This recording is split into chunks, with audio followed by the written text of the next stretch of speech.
The notification flashed across the conference room screen for exactly 3 seconds. Long enough for Logan Reed to read it. Long enough for his breath to catch. Long enough to change everything. I wish someone would look at me the way Logan does when he thinks I'm not watching. Isabella Vaughn, CEO of Meridian Industries, stood frozen at the podium, her polished composure cracking as 200 employees stared at the projection behind her. Her private message. Her secret thought.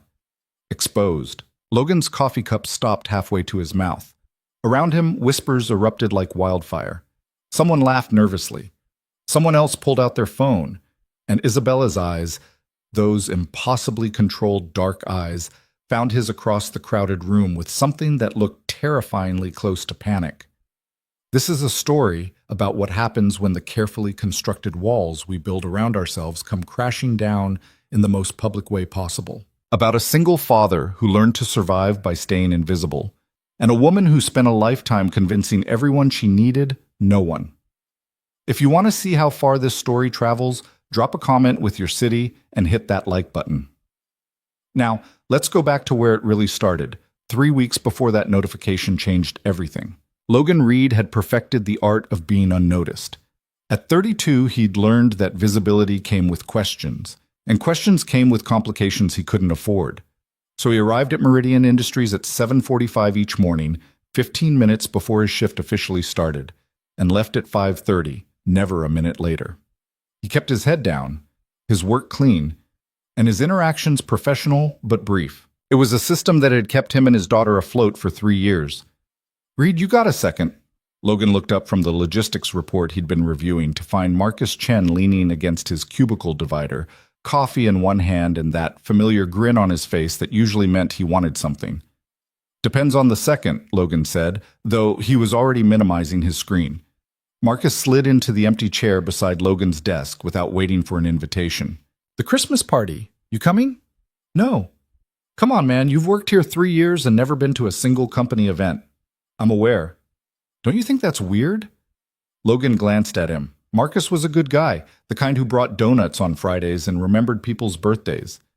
They'd worked together on enough projects that Logan trusted him, which was saying something, but trust didn't mean sharing everything. "I've got a kid," Logan said simply. "Babysitters aren't cheap, and she'd rather I spend the evening with her than with people from work pretending to like each other over cheap wine." Marcus snorted. "Fair, but this year's different. How's that? Open bar, and Vaughn's actually going to be there." Logan's fingers paused over his keyboard. So? Dude, the woman's been CEO for 2 years, and she showed up to exactly 0 employee events. People are saying she's finally trying to seem human. Good for her. You're not even a little curious? About what? Marcus leaned forward, lowering his voice like he was sharing classified information. About whether the Ice Queen actually knows how to smile. Logan kept his expression neutral, but something tightened in his chest. He'd heard the nickname before. Everyone had. Isabella Vaughn, 35 years old, MBA from Stanford, rebuilt Meridian Industries from near bankruptcy to record profits in 18 months. Brilliant, ruthless, cold, the Ice Queen. Logan had seen her exactly 7 times in 3 years. Twice in the lobby, once in the elevator when she'd stepped in while he was heading to the parking garage. Her presence filling the small space with expensive perfume and the kind of silence that made people forget how to breathe. 4 times in company-wide video calls, where she spoke with the kind of precision that made every word feel like it had been weighed and measured before leaving her mouth. He'd never heard her laugh. Never seen her smile at anything that wasn't a financial report showing increased margins. And he definitely noticed the way she looked. Dark hair always pulled back, sharp suits that probably cost more than his monthly rent, and eyes that seemed to see through every excuse before you'd finished making it. "I'm not curious," Logan said, which was close enough to the truth that he didn't feel bad about it. Marcus shook his head. "You're weird, Reed. You know that?" "You've mentioned it. 7 o'clock, top floor. At least think about it." Logan watched him go, then turned back to his computer screen. The logistics report swam in front of his eyes, numbers and routes blurring together into meaningless patterns. He wasn't going to the party. He had 100 reasons not to. Emma's bedtime routine. The fact that he'd have to explain to his 7-year-old why Daddy was going out when he never went out. The uncomfortable reality that he didn't own a suit that fit anymore, and the one hanging in his closet still had a coffee stain on the lapel from Emma's last science fair. And the less practical reason, the one he wouldn't admit to Marcus or anyone else. He didn't want to see Isabella Vaughn in a social setting because he'd spent 3 years perfecting the art of not thinking about her in any setting that wasn't strictly professional. What? Daddy, you're making the eggs wrong. Logan blinked, focusing on the pan in front of him. The eggs had gone from scrambled to something closer to rubber while he'd been staring at nothing. Sorry, sweet pea. He scraped them onto a plate anyway. Emma would eat them. She always did, even when he burned things or forgot the salt or served cereal for dinner because he was too tired to think straight. Emma sat at their small kitchen table, backpack already on, hair pulled into the kind of ponytail that looked neat from the front but would probably fall apart by lunchtime.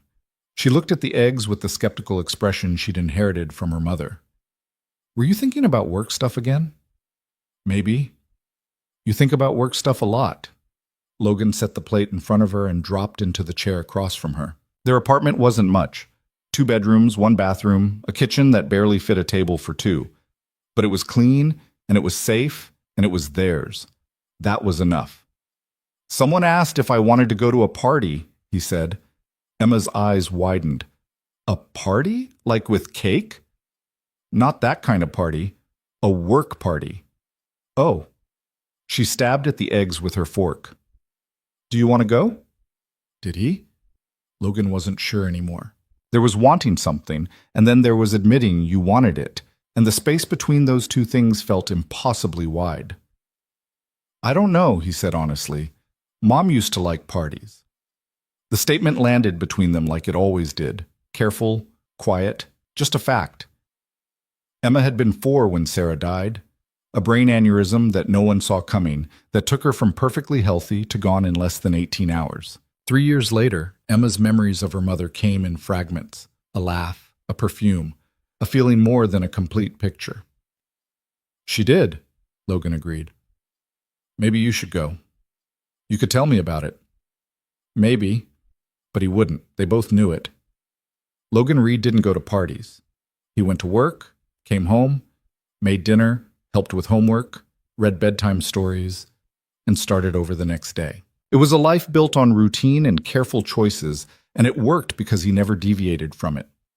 Except sometimes when he was alone after Emma went to bed, he'd think about Isabella Vaughn stepping into that elevator, the way her eyes had flickered to him for half a second before she'd looked away, the way her voice sounded in video calls, confident and clear, never hesitating, the way she moved through the lobby like she owned every inch of space around her because she did.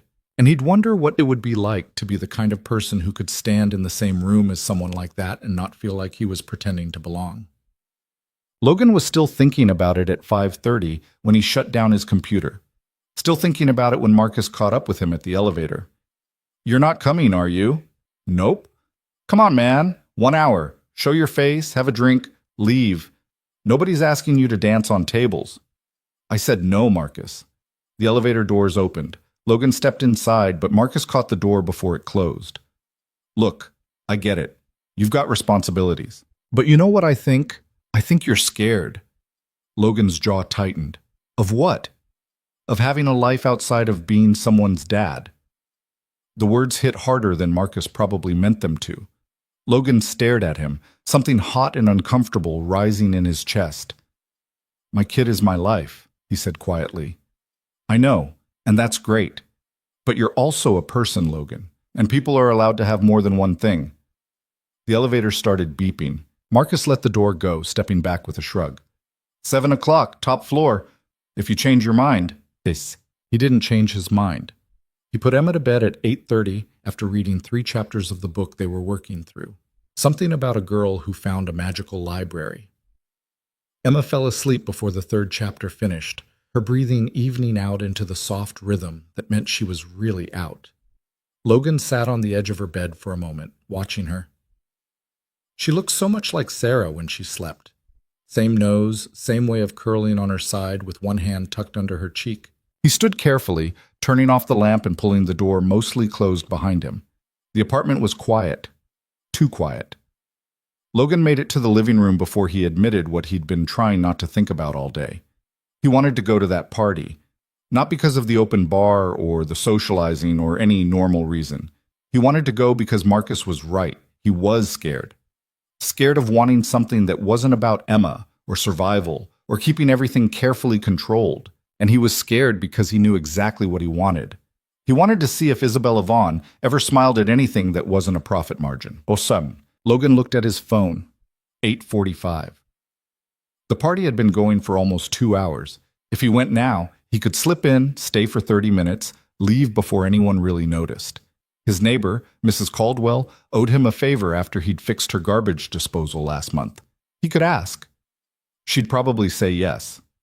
Before he could talk himself out of it, he knocked on her door. 10 minutes later, he was in his car, wearing the suit with the coffee stain covered by a strategically positioned pocket square, telling himself this was stupid and reckless and completely out of character.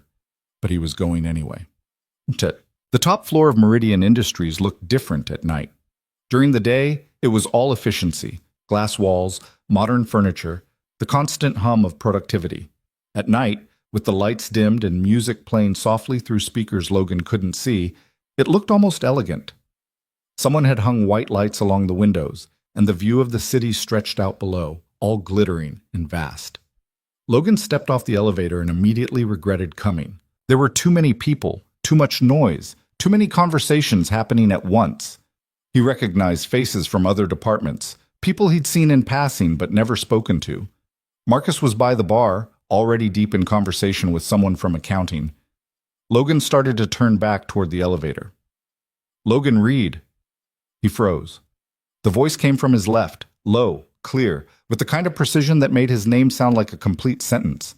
He turned. Isabella Vaughn stood 3 feet away, holding a glass of wine and looking at him with an expression he couldn't quite read.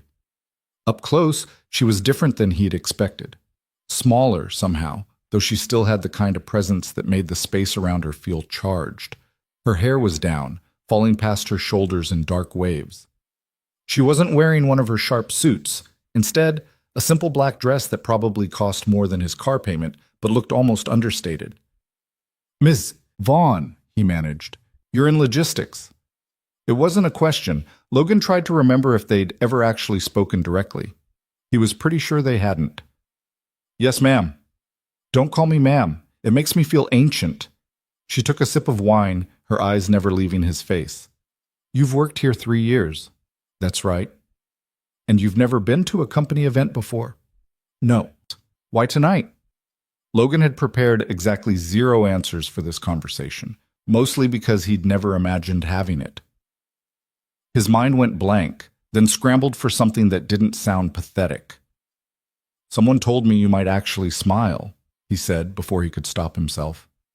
Isabella's expression didn't change for a long moment. Then something flickered in her eyes, surprise, maybe, or amusement. Her mouth curved slightly at one corner. "Did they? It was meant as a compliment to you. The smiling part." "Was it?" Logan felt heat creeping up his neck. This was a disaster. He'd been here less than 5 minutes, and he'd already managed to insult the CEO of the company. "I should—" He gestured vaguely toward the elevator. "Stay," Isabella said. Not an order exactly, but not quite a suggestion either. "I don't know anyone here either. You're the CEO. That's precisely why I don't know anyone." She turned slightly, looking out at the party with an expression that might have been weariness. Everyone's very polite, very professional, very careful not to say anything that might be real. Logan didn't know what to say to that. It felt too honest, too unguarded for someone who supposedly had ice in her veins. "I read your report on the shipping route optimization," Isabella said, still looking at the crowd. "Last month." "You did?" "It was smart. You saved the company about $40,000 in unnecessary mileage. Just doing my job. Most people do their job adequately. You did it well." She looked at him again, and this time Logan met her eyes. They were dark brown, almost black in the dim light, and there was something in them he couldn't quite name. "Why haven't we talked before?" "Because I'm in logistics, and you're the CEO." "That's not a good reason." "It's the most obvious one." "Obvious doesn't mean good." Logan felt like he was in a conversation that was happening on two levels at once. The surface one, where they were talking about reports and job titles, and something underneath that he didn't have the vocabulary for. "Why did you really come tonight?" Isabella asked. And because Logan was tired and off balance and standing in front of a woman who looked at him like she actually wanted an answer instead of a pleasant deflection, he told the truth. "Because I wanted to see if you were real." Isabella went very still. "Real. Everyone has theories about you, what you're like, what you think about, whether you're—" He caught himself, but not fast enough. "Whether I'm human?" Isabella finished softly. "I didn't mean—" "Yes, you did, and you're right to wonder. I've worked very hard to make sure no one sees anything I don't want them to see." She set her wine glass on a nearby table with careful precision. "But you see me anyway, don't you?" The question hung between them, dangerous and electric.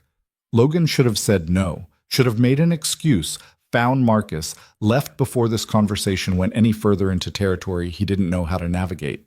Instead, he said, "Yes."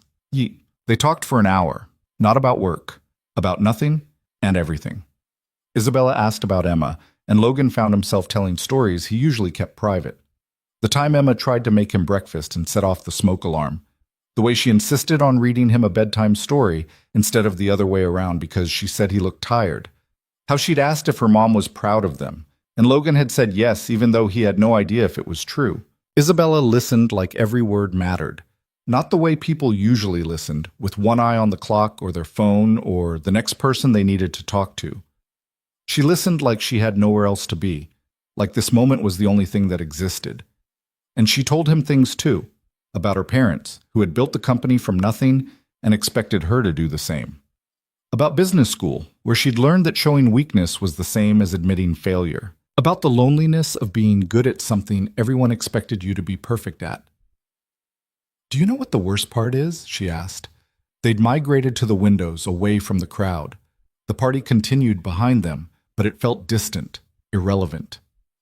"It's not the pressure. It's not the responsibility.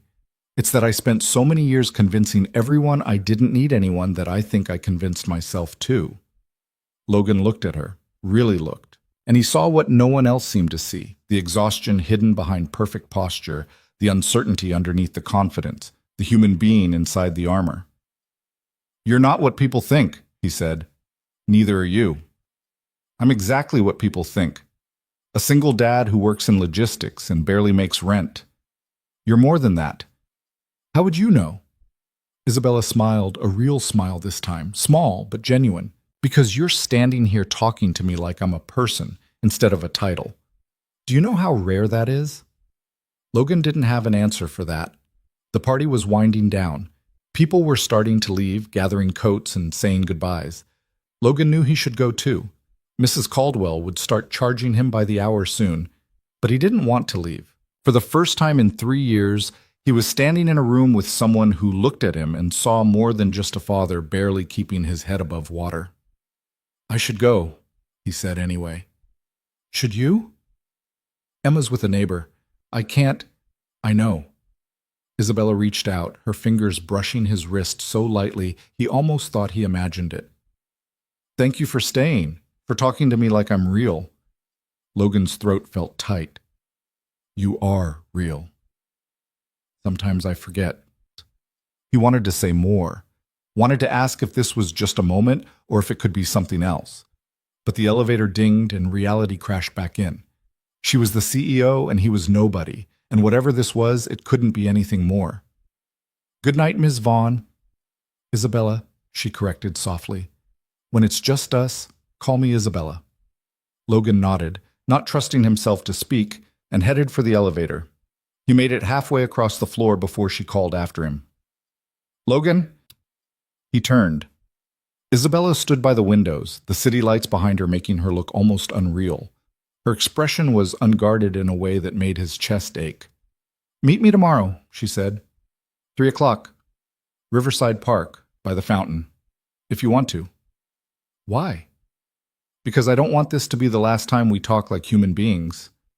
Logan knew he should say no. Knew that meeting the CEO of his company in a park, like they were friends or something more, was the kind of decision that came with consequences he couldn't predict. But he'd already broken every rule tonight. What was one more? "I'll be there," he said. And Isabella smiled, a real, full smile that transformed her entire face and made Logan understand why people called her the Ice Queen, because ice only meant something when it melted. Logan drove home in a daze. Mrs. Caldwell was asleep on his couch when he got back, the TV playing softly. He paid her double what they'd agreed on, thanked her profusely, and locked the door behind her. Emma was still asleep, her door still cracked open, exactly how he'd left it. Logan sat on his own bed, still wearing the suit with the hidden coffee stain, and tried to process what had just happened. He'd gone to a party. He'd talked to Isabella Vaughn for an hour, and now he was meeting her tomorrow like it was the most natural thing in the world. His phone buzzed. A text from an unknown number. "This is Isabella. Marcus gave me your number. I hope that's okay. I just wanted to make sure you made it home safely." Logan stared at the message. Isabella Vaughn, CEO of Meridian Industries, was texting him to make sure he got home okay. He typed back, deleted it, typed again. "Home safe. Emma's still asleep. Thanks for checking." The response came almost immediately. "Tell her good night from me. See you tomorrow." Logan set his phone down and lay back on his bed, staring at the ceiling. 3 years. 3 years of keeping his head down, staying invisible, building a life that was small and safe and completely predictable. And now Isabella Vaughn knew his daughter's name and was waiting for him in a park tomorrow, and Logan had absolutely no idea what he was supposed to do with any of it. But somewhere under the confusion and fear and absolute certainty that this was a terrible idea, there was something else.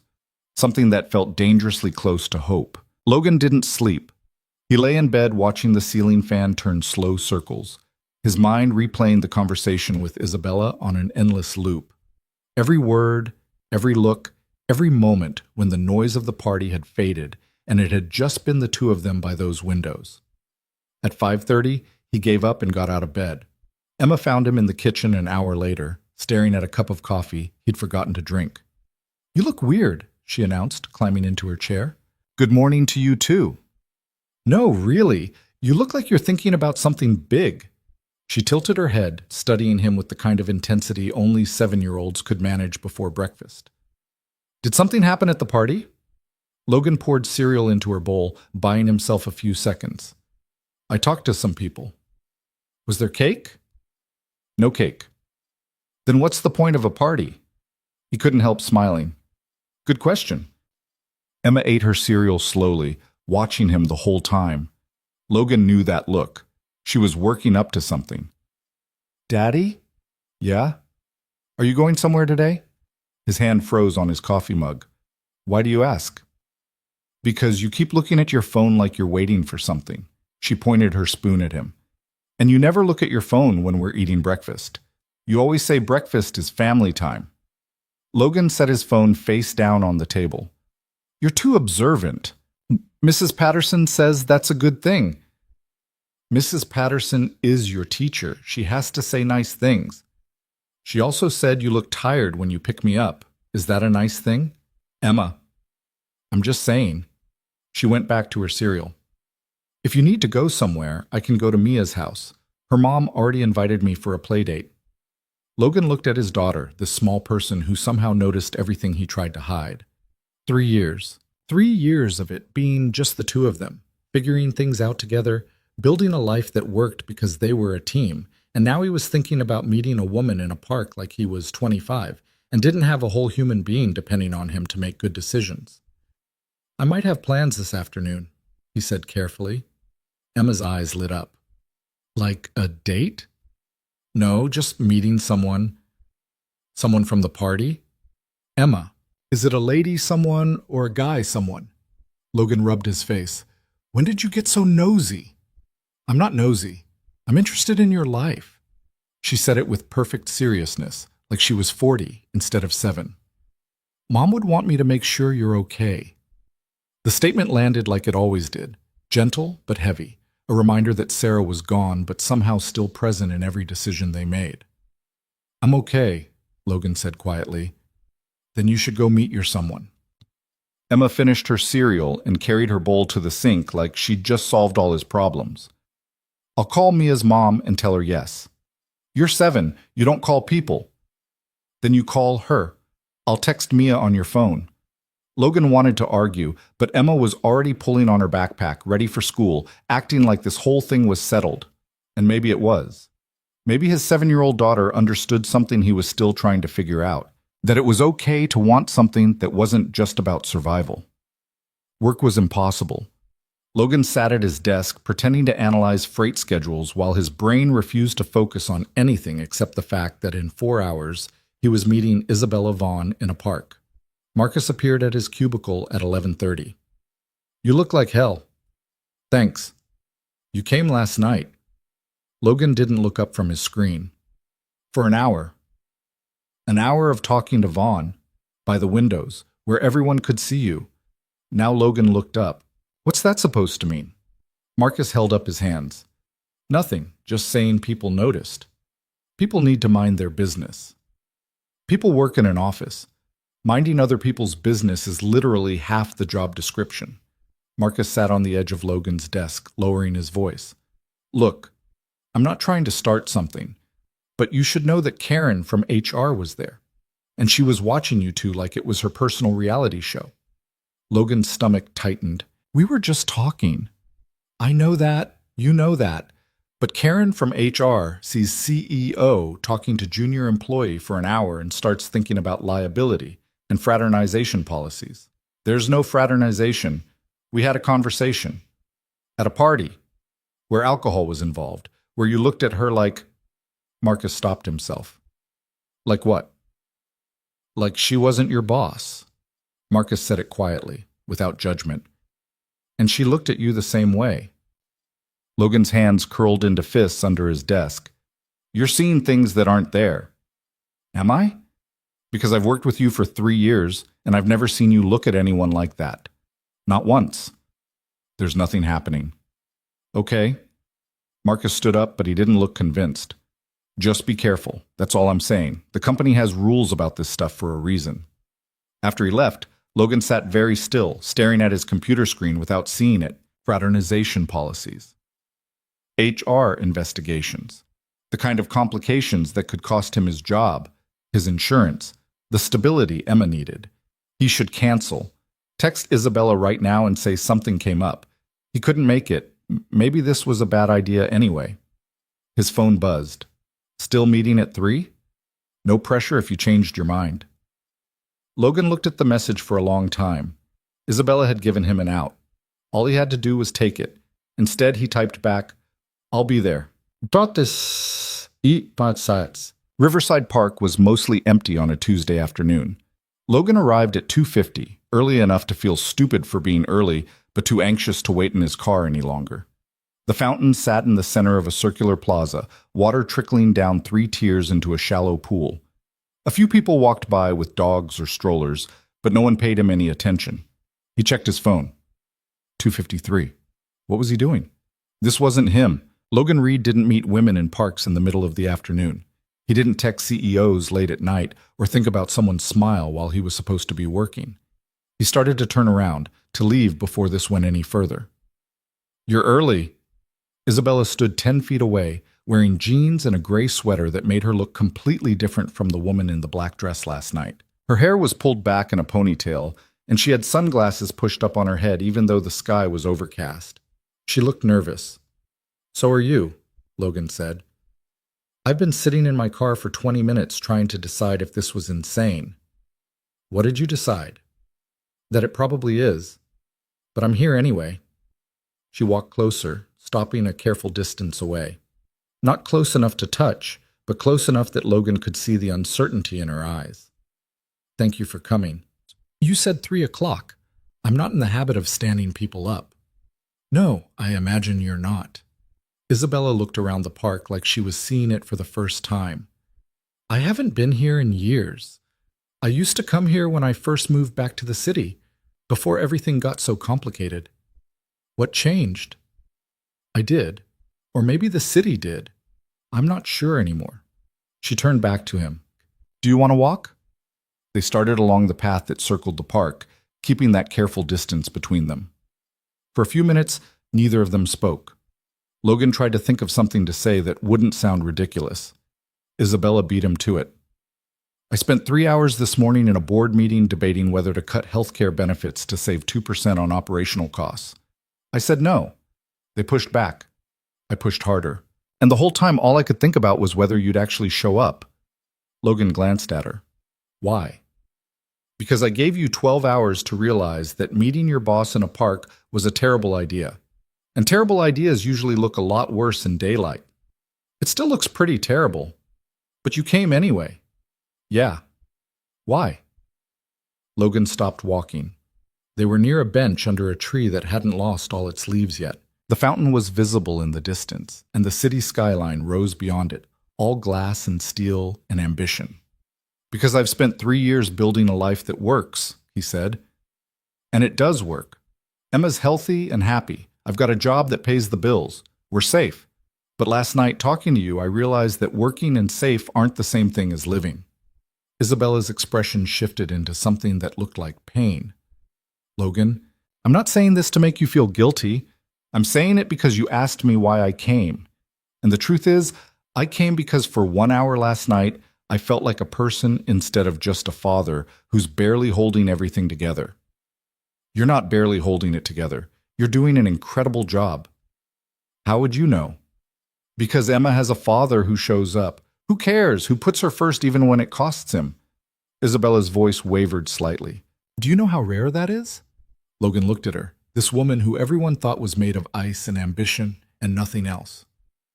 What did your parents do to you? The question came out harsher than he meant it, but Isabella didn't flinch. They gave me every opportunity, paid for the best schools, introduced me to the right people, taught me how to run a company. She sat down on the bench, suddenly looking exhausted. And they forgot to teach me how to be a person who existed outside of those things. Logan sat beside her, leaving a foot of space between them. That's not an answer. It's the only answer I have. Isabella pulled her knees up, wrapping her arms around them in a gesture that made her look younger, more vulnerable. My father built Meridian from nothing. My mother kept the books and managed every crisis. They were a team. They were also married to the company more than to each other. I grew up thinking that was normal, that success meant sacrifice, that needing people was the same as being weak. That's lonely. Yes, the word came out small, but lonely felt manageable. Lonely felt like something I could control. And then you showed up at that party looking like you'd rather be anywhere else, and I asked you why you came, and you said, I wanted to see if you were real. No one has ever said anything like that to me before. Isabella turned her head, looking at him with those dark eyes that seemed to see through every defense he'd ever built. Everyone wants something from me. They want approval or advancement or access, but you just wanted to see if I was human. Logan's throat felt tight. You are human. I forget sometimes. I've spent so many years making sure no one sees me as anything other than competent that I think I stopped seeing myself as anything else. They sat in silence for a moment. A woman jogged past with a dog. A kid on a skateboard rolled by in the distance. The world kept moving while Logan tried to figure out what he was supposed to do with the fact that Isabella Vaughn was sitting next to him looking more lost than anyone with her kind of power should ever look. My wife died 3 years ago, he said suddenly. Isabella's head turned toward him. Brain aneurysm.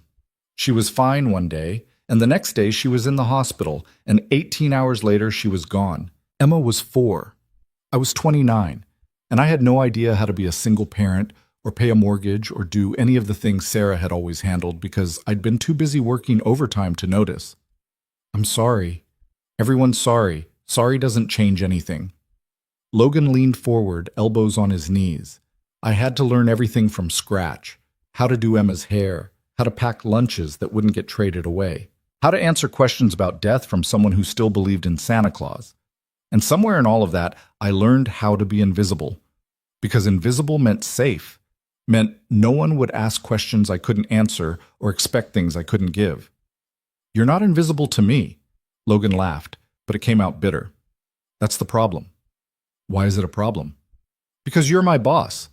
Because there are rules about this. Because Marcus already warned me that people noticed us talking last night and HR might have concerns. He turned to look at her. Because I have a daughter who depends on me to make smart decisions, and this doesn't feel smart. Isabella was quiet for a long moment. When she spoke, her voice was steady but sad. Then we should stop, right here. We'll go back to being CEO and logistics employee. Professional, distant, safe. Yeah, we should. Neither of them moved. Logan? What? I don't want to stop. The admission hung between them, dangerous and honest. Logan closed his eyes. Me neither. Then what do we do? I have no idea. Isabella laughed, a real laugh that sounded surprised and slightly desperate. That's not reassuring. I'm not good at reassuring. I'm good at spreadsheets and freight routes and making sure Emma has clean clothes for school. I'm not good at whatever this is. Neither am I. I'm good at board meetings and strategic planning and making sure no one sees me sweat. I'm terrible at everything else. Logan opened his eyes and looked at her. We're a mess. Yes. This is probably the worst idea either of us has had in years. Definitely. So what do we do? Isabella reached over, her hand hovering just above his for a moment before she let it drop. We could be honest, just for a while, just to see what happens. Honest about what? About the fact that I haven't stopped thinking about you since last night. About the fact that I texted you to make sure you got home safe because the thought of not knowing made me anxious. About the fact that I've been the CEO of a multi-million-dollar company for 2 years, and I've never been as scared as I was waiting for you to show up today. Logan stared at her. Isabella. I know it's crazy. I know there are rules and complications and 1,000 reasons why this is impossible, but I'm tired of pretending I don't feel something when I do. What do you feel? Like I'm finally awake after spending years asleep. Logan's hands were shaking. He pressed them against his knees, trying to steady himself. I can't lose my job. Emma's insurance, her school, everything depends on that job. If this goes wrong, then we'll be careful. We'll keep it private. We'll make sure no one has a reason to question anything. Is that even possible? I don't know, but I'd like to try. Logan thought about Marcus's warning, about Karen from HR watching them at the party, about Emma asking if he was going on a date like it was the most natural thing in the world. He thought about 3 years of being invisible, of choosing safety over everything else, of building a life that worked but never felt full. And he thought about Isabella sitting next to him right now, looking at him like he was the one person who could make her feel human again. Okay, he said. Okay. We'll try. But we do this smart. No one at work knows. We don't meet at the office. We're careful. Agreed. And if it starts affecting Emma or my job, we stop. No argument. I understand. Logan looked at her, this woman who should have been completely out of his league, who was somehow sitting on a bench in a park asking him to take a chance on something impossible. Why me? He asked quietly. Isabella smiled, that small, genuine smile that transformed her whole face. Because you see me. Not the title, or the company, or what I'm supposed to be. Just me. And I haven't been just me in a very long time. They stayed in the park for another hour. They talked about everything and nothing. Emma's obsession with space documentaries, Isabella's terrible habit of working until midnight, Logan's failed attempt to learn guitar, Isabella's secret love of trashy reality TV that no one at work would ever believe.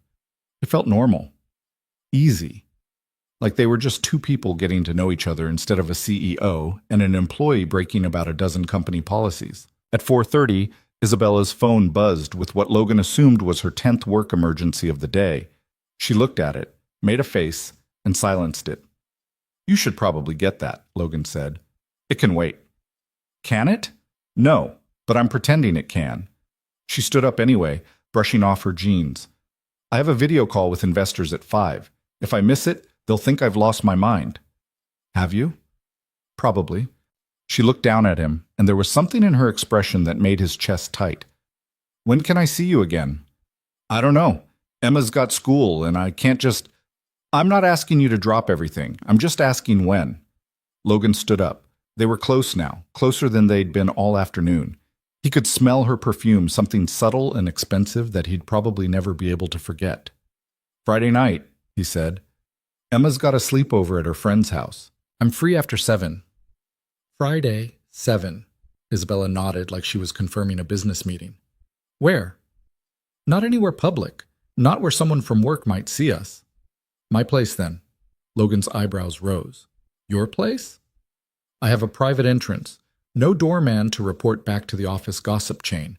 We can order food, watch a movie, just talk. She paused. Is that okay? It should have sounded presumptuous. Should have felt like too much too fast. But the way Isabella said it, careful, hopeful, slightly nervous, made it sound like exactly what it was. An invitation to spend time together without the whole world watching. Okay, Logan said. Send me the address. I will. Isabella reached out, her fingers brushing against his for just a second. The touch was brief, barely there, but it sent electricity up his arm. Thank you for being here today. Stop thanking me. I wanted to be here. I know. That's why I'm thanking you. She walked away before he could respond, heading toward the parking lot without looking back. Logan watched her go. This woman who ran a company with perfect confidence but walked away from him like she wasn't sure her legs would carry her. His phone buzzed. A text from Emma, sent from Mia's mom's phone. Having fun. Mia's mom says I can stay for dinner. That okay? Logan smiled and typed back a yes, then stood in the park for another 10 minutes, trying to figure out what he'd just agreed to. A careful relationship with his boss. Secret meetings, the kind of thing that could blow up his entire life if anyone found out. And he was doing it anyway. Because for the first time since Sarah died, he felt like something other than a father barely surviving. He felt like Logan, just Logan, and that feeling was worth almost any risk. Almost. Accepti. The rest of the week passed in a strange blur. At work, Logan kept his head down even harder than usual. He arrived early, left on time, and avoided anywhere Isabella might be. They didn't text except for one message on Wednesday where she sent him her address, and he responded with a thumbs up because words felt too dangerous. Marcus caught him staring at his phone on Thursday. You good? Fine. You've been weird all week. I'm always weird. Weirder than usual. Marcus leaned against the cubicle wall. This isn't about what I said, is it? About Vaughn? Logan kept his eyes on his computer. There's nothing to be about. Good, because I heard Karen from HR was asking around about who talked to who at the party. Apparently someone complained that the open bar was a liability. Logan's hand stopped moving. Who complained? No idea. But you know how it is. Someone always finds something to be concerned about. Marcus pushed off the wall. Anyway, just thought you should know. Keep your nose clean. After he left, Logan sat very still, anxiety coiling in his stomach. Someone was asking questions. Someone was concerned. And if they started digging into who talked to who at the party, it wouldn't take long to figure out that he and Isabella had spent an hour together. He pulled out his phone and typed out a message, then deleted it, typed it again, deleted it again. Finally, he just wrote, "Still good for tomorrow?" Isabella's response came 5 minutes later. "Yes, unless you're having second thoughts. Just making sure we're being smart about this." "We are. I promise. See you tomorrow." Logan stared at the message for a long time. She was the CEO. She had more to lose than he did. If she thought they could do this safely, he should trust her. But trust was hard when your whole life depended on not making mistakes. Friday arrived with cold rain that made the city look gray and miserable. Logan dropped Emma at Mia's house at 6:30, listened to both girls squeal about their plans to stay up all night watching movies, and promised Mia's mom he'd pick Emma up by 10 the next morning. Then he drove to the address Isabella had sent him, his heart doing things it hadn't done since he was a teenager. She lived in a building downtown that looked like it cost more per month than Logan made in a year. The private entrance she'd mentioned was around the side, marked by a keypad and a camera. Logan pressed the buzzer.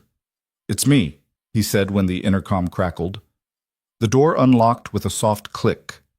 Inside was a small hallway with an elevator. Logan stepped in, pressed the button for the 12th floor, and tried not to think about how much his hands were shaking. The elevator opened directly into Isabella's apartment. She was waiting for him, wearing jeans and a sweater that looked soft and worn, her hair down around her shoulders. The apartment behind her was all windows and clean lines. decorated in whites and grays that somehow managed to look warm instead of sterile. "Hi," she said. "Hi."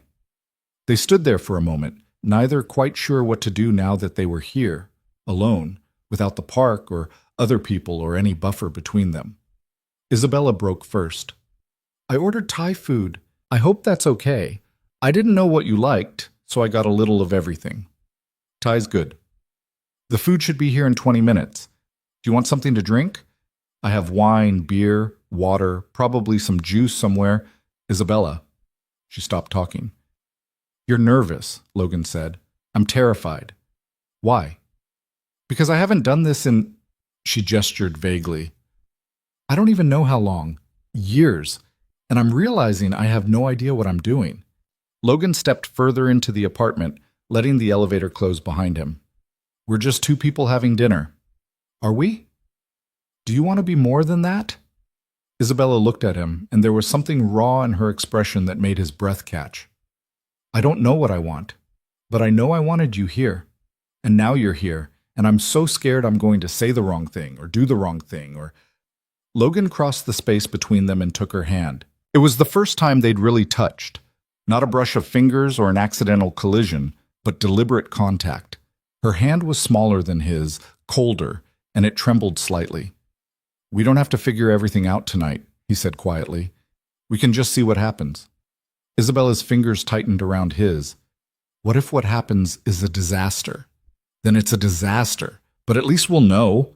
She laughed, shaky and uncertain. "That's not as comforting as you think it is. I'm not good at comforting, remember?" "Right, you're good at spreadsheets. And making sure Emma has clean clothes. Very important skills." They stood there, hands linked, neither willing to let go first. The intercom buzzed. Thai food. Isabella pulled away slowly, like breaking contact took effort, and went to get the delivery. Logan looked around the apartment properly for the first time. Everything was expensive, but not showy. Books lined one wall, business texts mixed with fiction he wouldn't have expected. A single plant sat by the window, thriving despite the gray weather outside. There were no photos, no personal touches that would tell him anything about who Isabella was when she wasn't being the CEO. It was the apartment of someone who lived alone and had gotten used to it. "I know it's not exactly warm," Isabella said, coming back with bags of food. "I haven't figured out how to make it feel like home yet. How long have you lived here?" 2 years, since I took over as CEO." She set the food on the dining table, a sleek glass surface that looked like it had never seen a real meal. "Before that, I was in a smaller place. It felt more like mine. This feels like someone else's idea of what my apartment should look like." They unpacked the food together, creating a spread of curry and noodles and spring rolls that smelled amazing. Isabella grabbed plates and silverware, moving around her kitchen with the kind of efficiency that suggested she didn't cook much. They sat across from each other, and for a few minutes, they just ate. The food was good. The silence wasn't uncomfortable. And Logan realized that this, sitting across from someone sharing a meal, was something he hadn't done in 3 years that didn't involve eating pizza on the couch with Emma. "Tell me about her," Isabella said suddenly. Logan looked up. "Who?" "Emma. Tell me what she's like."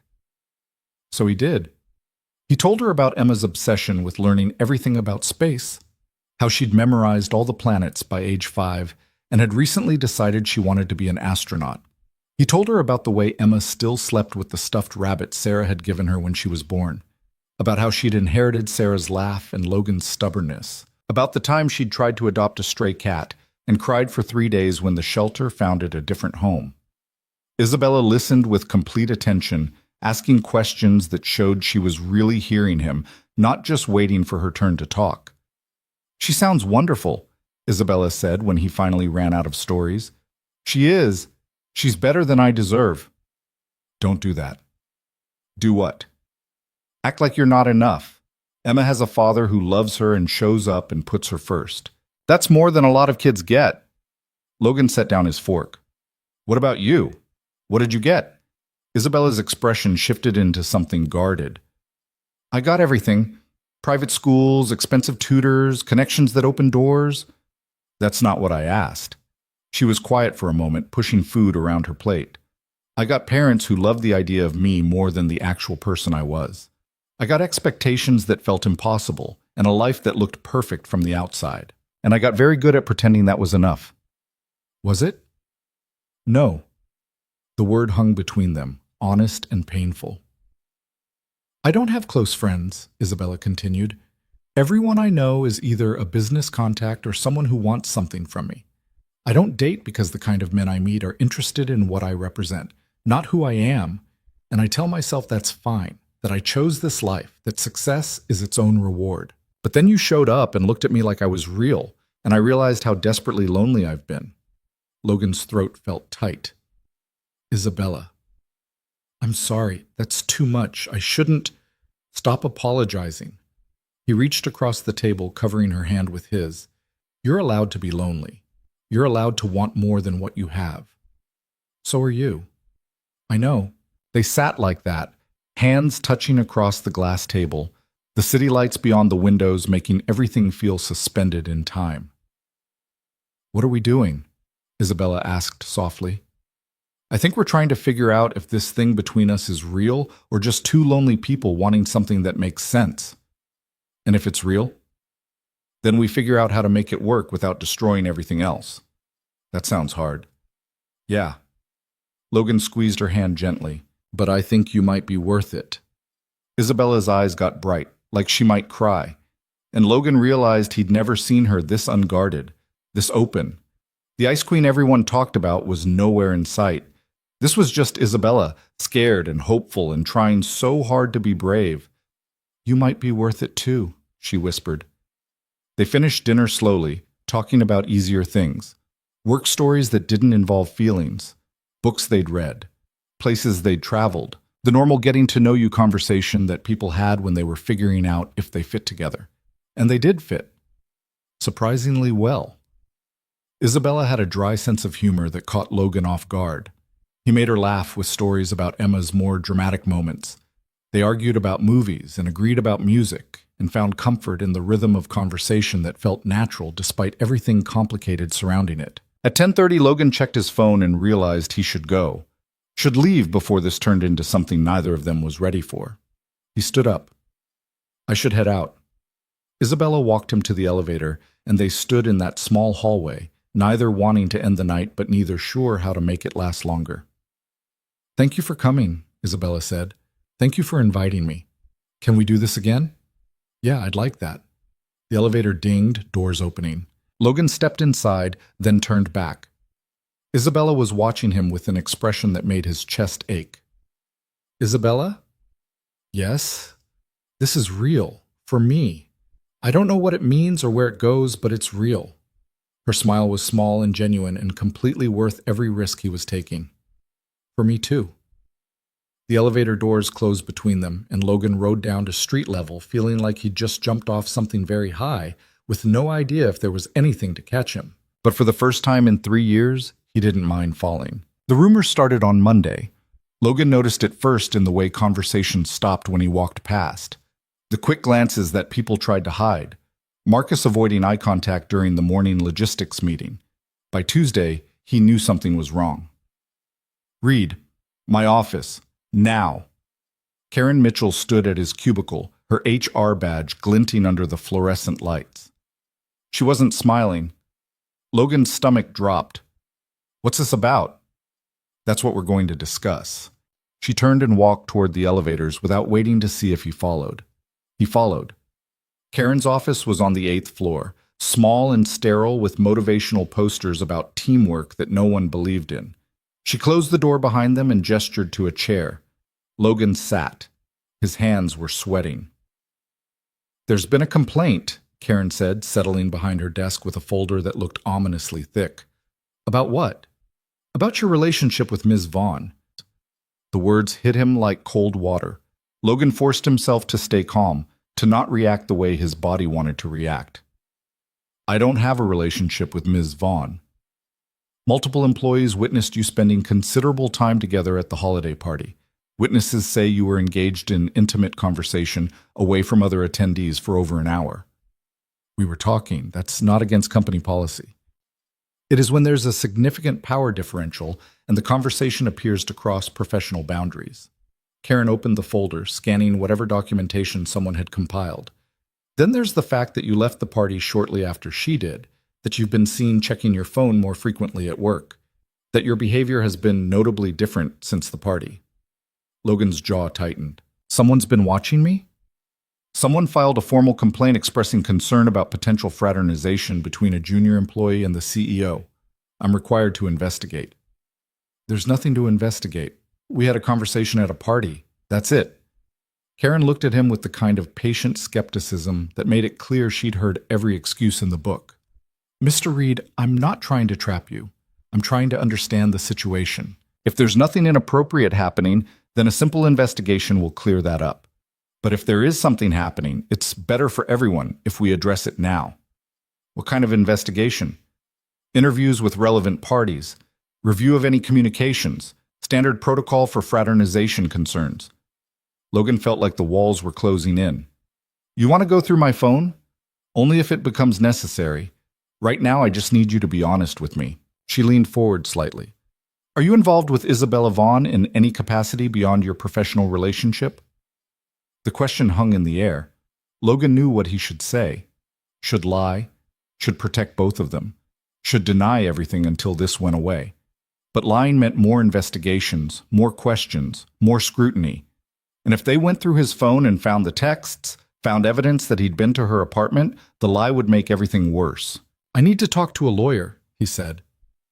Karen's expression didn't change. That's your right.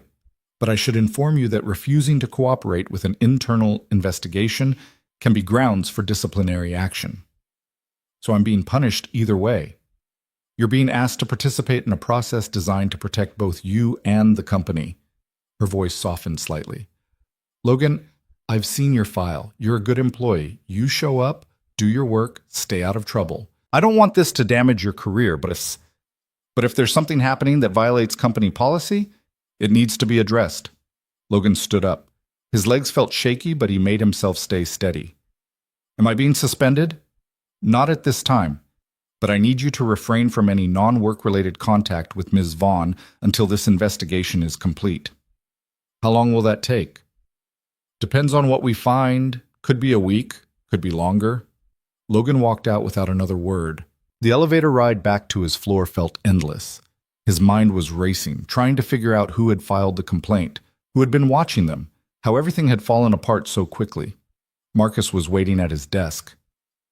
Man, I'm sorry. I tried to warn you. Logan looked at him. Was it you? Did you report us? What? No, I wouldn't do that. Marcus glanced around, lowering his voice. But I heard it was someone from the executive floor, someone who was at the party and didn't like what they saw. Who?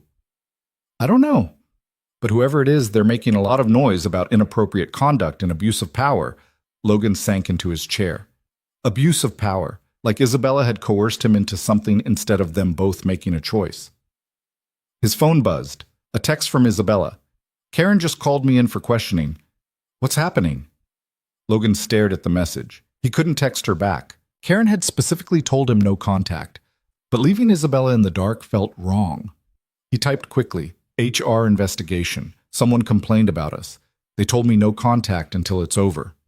Her response came immediately. This is my fault. I should have been more careful. It's both our faults. Or neither. I don't know anymore. Logan, I'm going to fix this. Don't do anything that makes it worse. Trust me. The conversation ended there. Logan deleted the texts, then felt stupid because if HR wanted them, they could probably recover them anyway. He put his head in his hands and tried to think. Emma. He had to think about Emma. If he lost this job, he lost their insurance, lost the stability that let her have a normal life, lost everything he'd spent 3 years building. And for what? A few conversations with a woman he barely knew? A feeling that maybe he could have something more than just survival? His phone rang. Unknown number. Logan almost didn't answer, but something made him pick up. Mr. Reed, this is Jennifer Torres. I'm an attorney with Brennan and Associates. Ms. Vaughn asked me to call you. Logan's heart sank. She hired me a lawyer? She retained our services on your behalf, yes. She's concerned about the investigation and wants to make sure you have proper representation. I can't afford a lawyer. You're not paying. Ms. Vaughn is covering all fees. That's going to look worse, like she's trying to cover something up. Jennifer's voice was calm, professional. Actually, it demonstrates that she takes the situation seriously and wants to ensure all parties are treated fairly. May I ask what you've been told so far? Logan explained the meeting with Karen, the questions about his relationship with Isabella, the demand that they have no contact. That's fairly standard, Jennifer said. But here's what you need to know. You haven't done anything illegal. Company fraternization policies exist, but they're not laws. The worst-case scenario is termination, not criminal charges. And even termination would be difficult for them to justify unless they can prove actual misconduct. What about Isabella? Ms. Vaughn faces more complicated issues given her position, but she's aware of the risks. She could lose her job over this. That's unlikely. She's the CEO. The board would have to vote her out, and they'd need cause. A consensual relationship with an employee, while problematic, doesn't typically rise to that level unless there's evidence of coercion or abuse of power. Logan closed his eyes. There wasn't. There isn't. We just talked. Then that's what you tell HR. Be honest, be clear, and don't embellish. The truth is your best protection here. After the call ended, Logan sat in his cubicle, staring at his computer screen without seeing it. The logistics reports that usually gave him something concrete to focus on looked meaningless. Everything looked meaningless. Marcus appeared again, this time with coffee. Thought you could use this. Thanks. For what it's worth, most people don't think you did anything wrong. They think whoever filed the complaint is just jealous or political or both. That doesn't help me keep my job.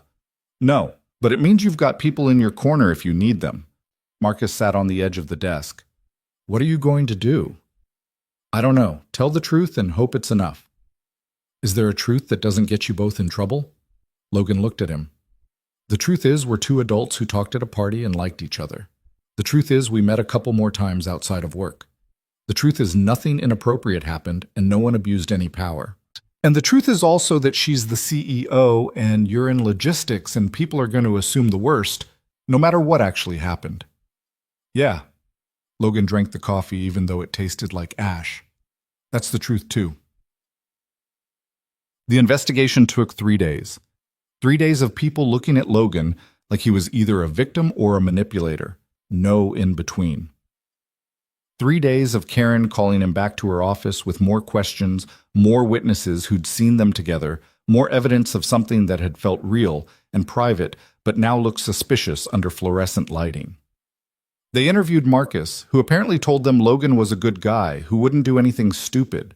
They interviewed people from the party who remembered seeing Logan and Isabella by the windows. They even interviewed Logan's supervisor, who said Logan's work performance had been consistent and he'd never noticed any issues. But they also found the texts. Not all of them, but enough. The message about meeting at the park, the confirmation about dinner at Isabella's apartment. Nothing explicit, nothing incriminating, but enough to prove they'd been spending time together outside of work. On Thursday afternoon, Karen called Logan back to her office. He went with Jennifer Torres this time. The lawyer sat beside him, professional and composed, while Karen laid out her findings. The investigation confirms that you and Ms. Vaughn engaged in multiple private meetings outside of work following the holiday party. While there's no evidence of explicit misconduct, the nature of your relationship creates a conflict of interest given the power differential between your positions. What does that mean? Logan asked. It means we need to take action to eliminate the conflict. The board has discussed several options. Jennifer leaned forward. Before you continue, I want to make clear that Mr. Reed has cooperated fully with this investigation. He's been honest about the nature of his relationship with Miss Vaughn, and there's no evidence of any workplace impropriety or abuse of power. Agreed, Karen said, which is why we're not pursuing termination. However, the relationship cannot continue while you're both employed at Meridian Industries. Logan's chest tightened. So one of us has to quit. Or one of you has to transfer. We have an opening in the Eastern Regional Office. Same role, same pay, different reporting structure. You'd be working under a different supervisor, with no direct connection to Ms. Vaughn's chain of command. The Eastern Office is 2 hours away. Yes. So I'd have to move. Take Emma out of her school. Leave everything we've built here. Karen's expression softened slightly. I understand that's difficult, but the alternative is termination for cause due to policy violation. A transfer allows you to keep your job, your benefits, and your reputation intact. Logan looked at Jennifer. She gave a small nod that said this was probably the best offer he was going to get. What about Isabella? He asked. What happens to her? Ms. Vaughn will receive a formal reprimand on her record. The board has also required her to sign a statement affirming that she'll maintain appropriate professional boundaries with all employees going forward. So she gets a slap on the wrist and I have to uproot my entire life. You're being offered a lateral transfer, not a demotion. Many employees would consider that a positive opportunity. Many employees don't have a 7-year-old daughter who just lost her mother 3 years ago and finally feels stable. The words came out harsher than Logan intended, but he didn't take them back. Karen looked uncomfortable. Jennifer put a hand on his arm. Can we have a moment? Jennifer asked. Karen nodded and left her own office, closing the door behind her. I know this isn't what you want, Jennifer said quietly, but they're giving you an out. Take it. It's not fair. Isabella doesn't have to give up anything.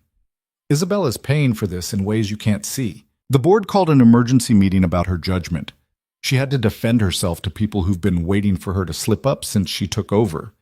And she's losing you, which, from what I understand, matters more than any of the professional consequences. Logan put his head in his hands. This is exactly what I was afraid of. That trying to have something would cost me everything else. You're not losing everything. You're losing proximity. The job is still there. Emma's still there. And if this thing with Isabella is real, distance doesn't change that. How would you know? Because I watched her fight for you for 3 days. She offered to resign if it meant you could keep your position here. The board refused. She threatened to make the whole investigation public if they terminated you without cause. She's been calling me every 4 hours asking if there's anything else she can do. That's not nothing, Logan. He looked up. She offered to resign? She did. The board won't let her because replacing a CEO who's tripled profits in 2 years would be insane. But she tried. Logan felt something crack in his chest. Isabella had been willing to give up everything to protect him. The job she'd built her entire life around. The success everyone expected from her. All of it. For him. I need to talk to her, he said. You can't. The no-contact order stands until one of you leaves Meridian. That's ridiculous. That's corporate policy when there's a potential conflict. Jennifer stood up. Take the transfer, Logan. Keep your job. And when the investigation is officially closed, you can figure out what comes next. Logan signed the transfer paperwork that afternoon. He'd start at the Eastern office in 2 weeks. Enough time to find a new apartment, transfer Emma's school records, and pack up 3 years of life into boxes. He went home and stared at their apartment, trying to figure out how to tell Emma they were moving again. She came home from school with paint on her shirt and a drawing of the solar system she'd made in art class. Mrs. Patterson says I'm really good at planets, she announced, taping the drawing to the refrigerator. She says maybe I will be an astronaut. Logan looked at his daughter, this small person who trusted him to make decisions that wouldn't hurt her. Sweet pea, we need to talk. Emma's smile faded. That sounds like bad talk. It's not bad, it's just change. Logan sat down at their small kitchen table, and Emma climbed into the chair across from him. I got offered a new job. Same company, but different office. Different like different building, or different like different city? Different city, about 2 hours away. Emma's face went through several emotions: surprise, confusion, worry. Do we have to move? Yeah, we do. But I like my school, and Mia's here, and you said we were going to stay in this apartment until I was grown up. I know, and I'm sorry, but sometimes things change even when we don't want them to. Is it because of the lady from the party? Logan's breath caught. What? You've been sad all week, and you keep looking at your phone like you want to text someone but you're not allowed to. Is it because of her? How did 7-year-olds see everything? Logan had tried so hard to keep his problems separate from Emma, to shield her from the complications that came with adult decisions. But she'd noticed anyway. Kind of, he admitted. It's complicated. Did you get in trouble for liking her? Sort of. The people at work think it's a problem that we're friends because she's my boss. Emma thought about this, her face serious. That's dumb. Yeah, it kind of is. Do you love her? The question hit Logan like a punch to the chest. He hadn't let himself think about love.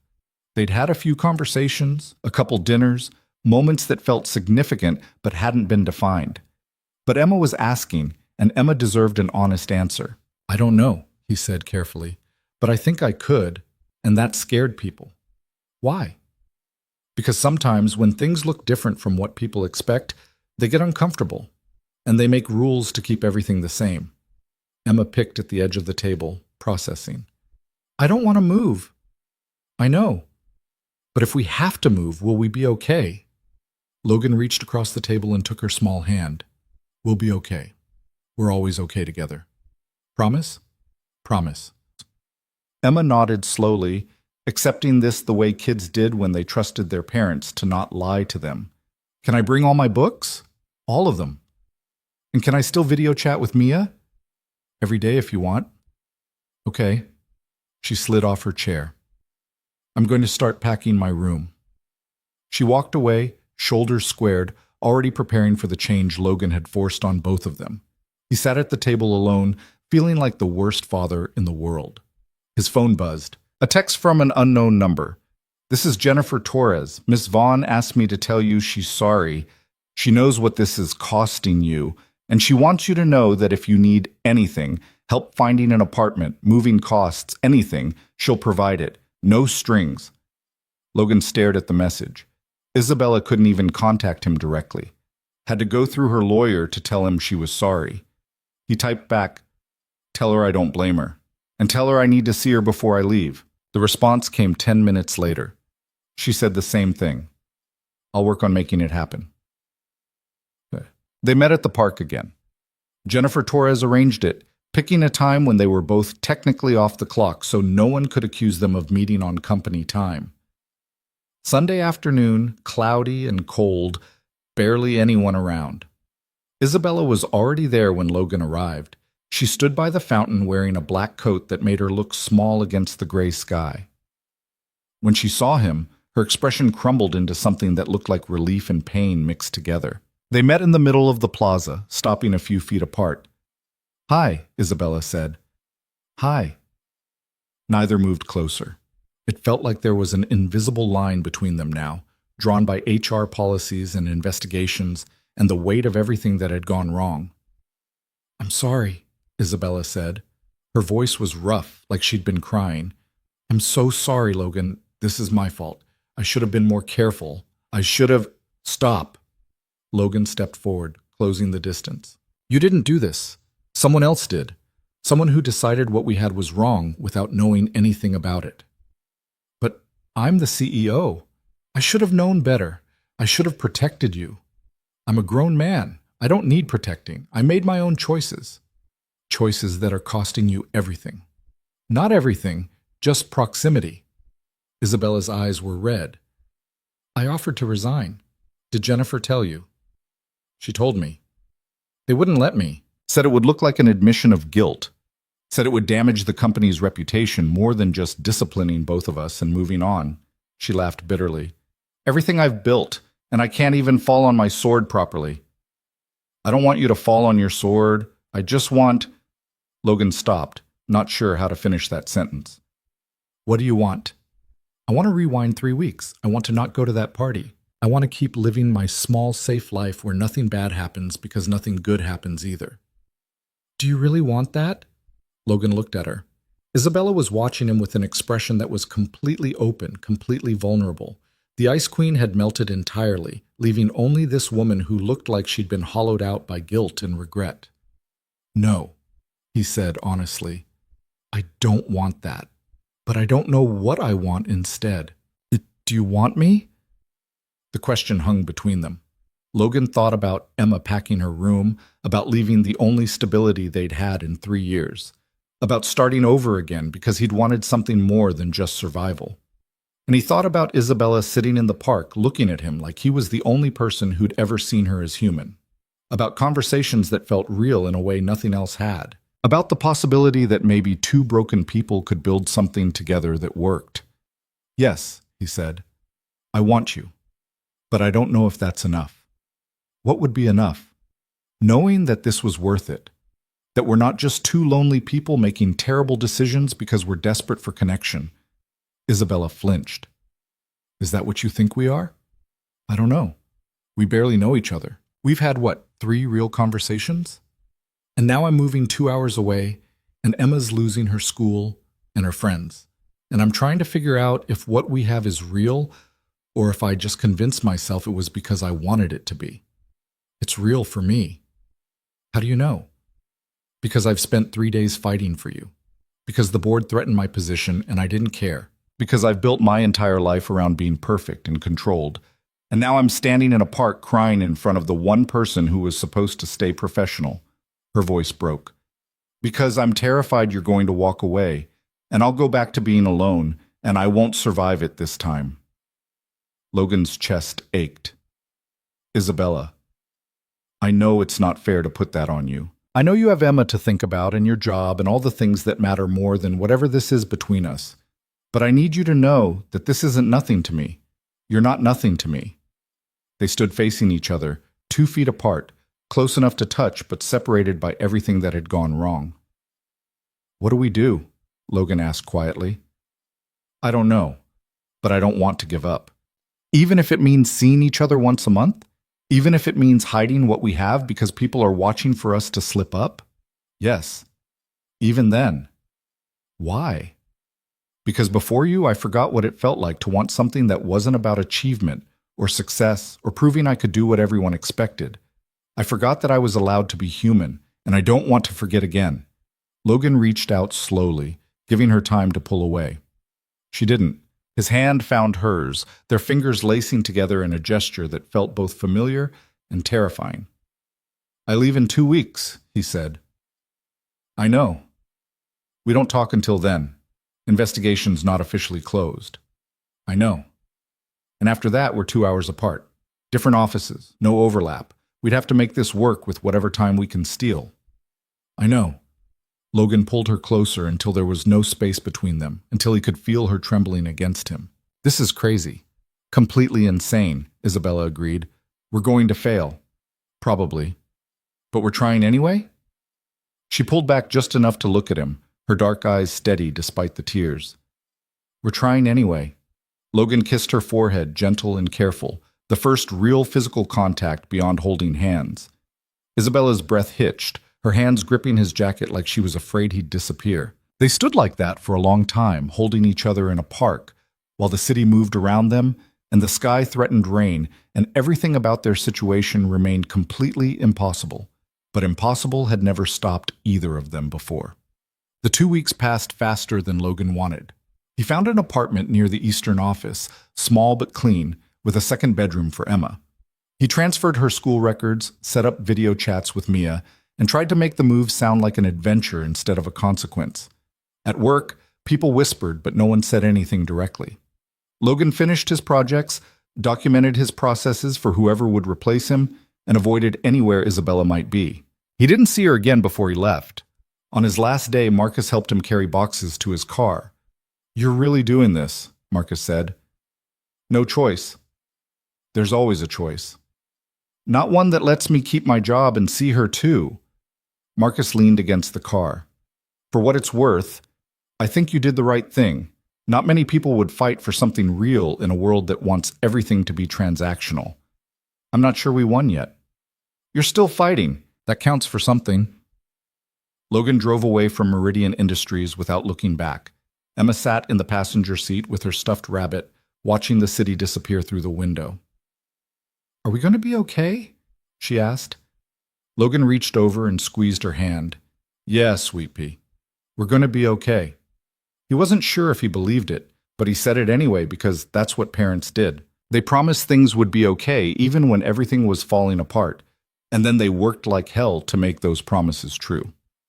The Eastern office was smaller, the people were different, and the work was exactly the same. Logan settled into a new routine, found Emma a new school, and tried not to count the days until he could see Isabella again. She texted him the night the investigation officially closed. It's over. No more restrictions. How are you? Surviving. Missing you. Same. When can I see you? This weekend? I can come there. Emma's with Mia's family. They're visiting for the weekend, Saturday. My place. I'll send you the address. Logan stared at his phone, something tight and painful loosening in his chest. 43 days since he'd seen her. 43 days of wondering if what they had could survive distance and complications and all the reasons they should give up. Saturday couldn't come fast enough. Logan made the drive on Saturday morning, leaving early enough to beat traffic, but late enough that Emma was already safely at Mia's grandmother's house 2 hours in the opposite direction. The roads were clear, the sky gray with the promise of snow that hadn't arrived yet. He'd made this drive 3 times in the past 6 weeks. Each time felt like crossing into different territory, leaving behind the person he was supposed to be and stepping into the person he was trying to become. Isabella's new place wasn't the sterile downtown apartment. She'd moved to something smaller on the outskirts of the city, a townhouse in a quiet neighborhood where no one from Meridian would accidentally see them. She'd sent him the address with a message that said she needed somewhere that felt like hers, not like a showroom for a life she was supposed to be living. Logan parked and sat in his car for a moment, looking at the red door with the wreath someone had hung there. It looked normal, lived in, nothing like the Ice Queen's fortress. He was halfway up the walk when the door opened. Isabella stood there in jeans and an oversized sweater, her hair loose around her shoulders, no makeup, looking more real than he'd ever seen her. When she saw him, her whole face changed. "You're here." "I'm here." They stood looking at each other for a beat too long, like neither of them knew what came next. Then Isabella closed the distance and wrapped her arms around him, burying her face against his chest. Logan held her, feeling the way she was shaking slightly, the way her breath came uneven. He pressed his face into her hair and just breathed. "I missed you," she said against his jacket. "I missed you too." They stayed like that on her front step until the cold forced them inside. The townhouse was nothing like her old apartment. Books were stacked on the coffee table. A blanket was thrown over the couch like someone actually used it. There were dishes in the sink and mail on the counter and all the signs of someone living instead of existing. "It's a mess," Isabella said, sounding almost embarrassed. "It's perfect." Liar. "I'm serious. The other place looked like no one lived there. This looks like home." Isabella glanced around like she was seeing it through his eyes. "I'm still figuring out what home is supposed to feel like. Turns out it's harder than I thought." Logan set his keys down on the counter and turned to really look at her. 6 weeks. It had been 6 weeks since that meeting in the park, since he'd left Meridian, since everything had blown up and forced them apart. She looked different, tired but softer somehow, less like she was holding herself together through sheer force of will. "How have you been?" he asked.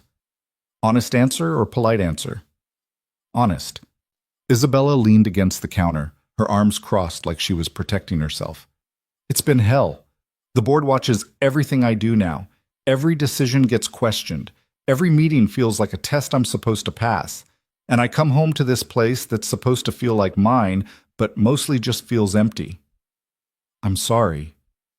"Don't be. It's not your fault." "Feels like it is sometimes." "Well, it's not." She pushed off the counter and moved closer to him. "How's Emma?" "Adjusting. Her new school's okay. She video chats with Mia almost every night. She asks about you sometimes." Isabella's eyebrows rose. "She does?" "She remembers you from my one comment at breakfast. Thinks you're the reason we moved. She's not wrong." "Does she hate me?" "No, she thinks the whole situation is dumb. Her word, not mine." "Smart kid." "Yeah, too smart sometimes." Logan reached out and tucked a strand of hair behind Isabella's ear. The gesture felt natural, easy, like they'd done this 100 times. "She wants to meet you properly. When things settle down." "Do things settle down for people like us?" "I don't know. I've never been people like us before." Isabella caught his hand before he could pull away, lacing their fingers together. "I hate this. I hate that we have to hide. I hate that you had to move and Emma had to change schools, and I still have to pretend like nothing happened. I hate all of it." "But you don't hate us." "No, I don't hate us."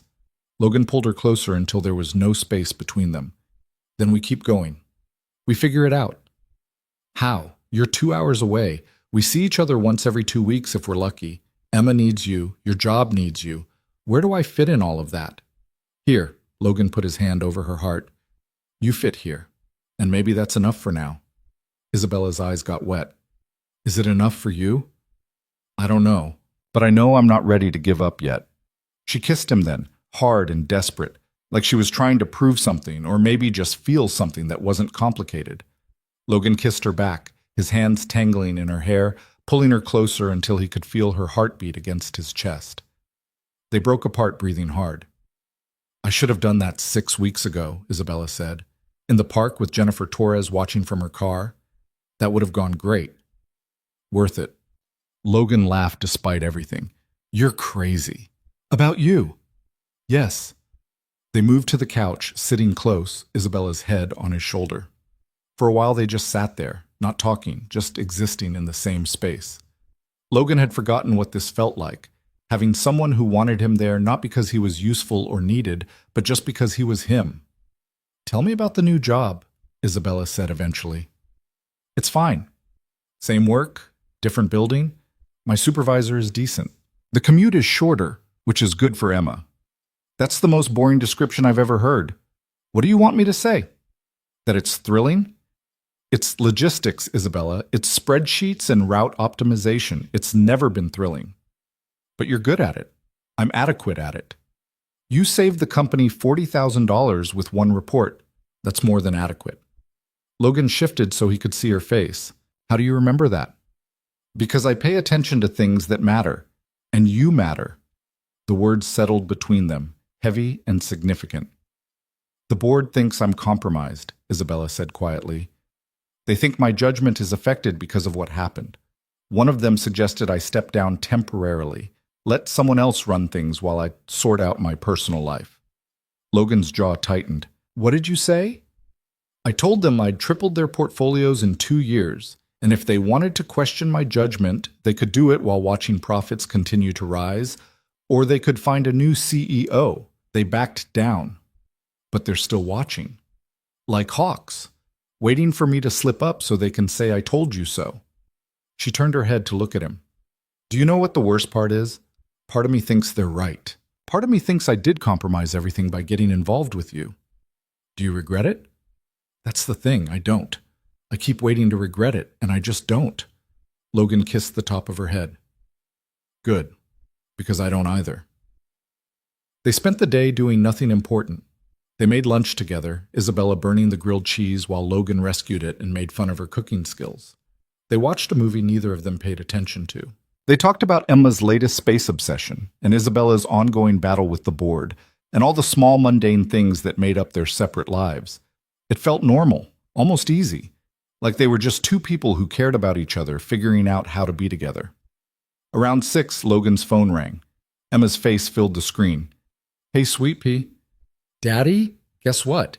Mia's grandma has a telescope and we saw Jupiter. We actually saw Jupiter with our actual eyes. Logan smiled, warmth flooding through him. That's amazing. Did you see the moons? 3 of them. Mia's grandma says next time we can try to find Saturn. Emma's face got closer to the screen, her voice dropping to a whisper. Is the lady there? Logan glanced at Isabella, who was watching from the other end of the couch. Yeah, she's here. Can I say hi? You sure?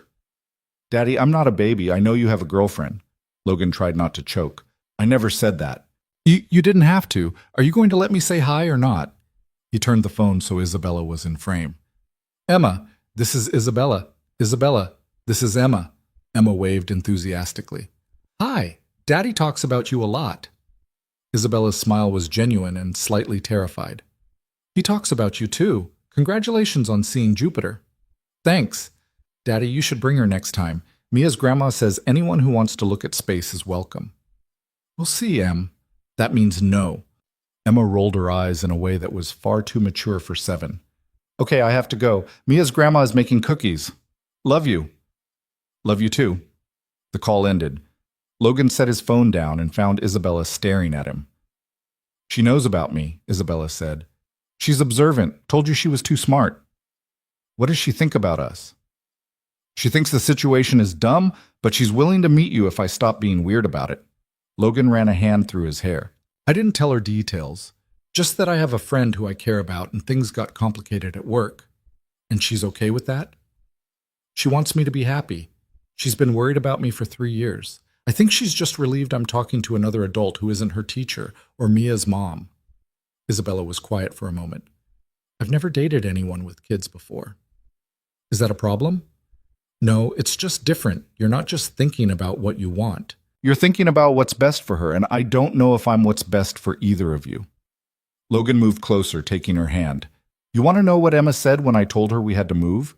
She asked if I loved you, and I said I didn't know, but I thought I could. And she said then we should try. 7-year-olds aren't always right. But they're honest. Emma doesn't have any reason to want this to work except that she wants me to be happy. And for some reason, you make me happy. Even though we barely see each other? Even though this is hard and complicated and probably going to blow up in our faces? Even though all of that, Isabella leaned her forehead against his. I'm scared. Of what? Of letting myself want this and then losing it. Of being the reason your life gets harder. Of failing at the one thing I actually care about that isn't work. You're not going to fail. How do you know? Because you don't know how. Failing isn't in your vocabulary. It is now. Ever since that investigation, ever since I had to watch you leave and couldn't do anything about it, that felt like failing. Logan cupped her face in his hands. You fought for me.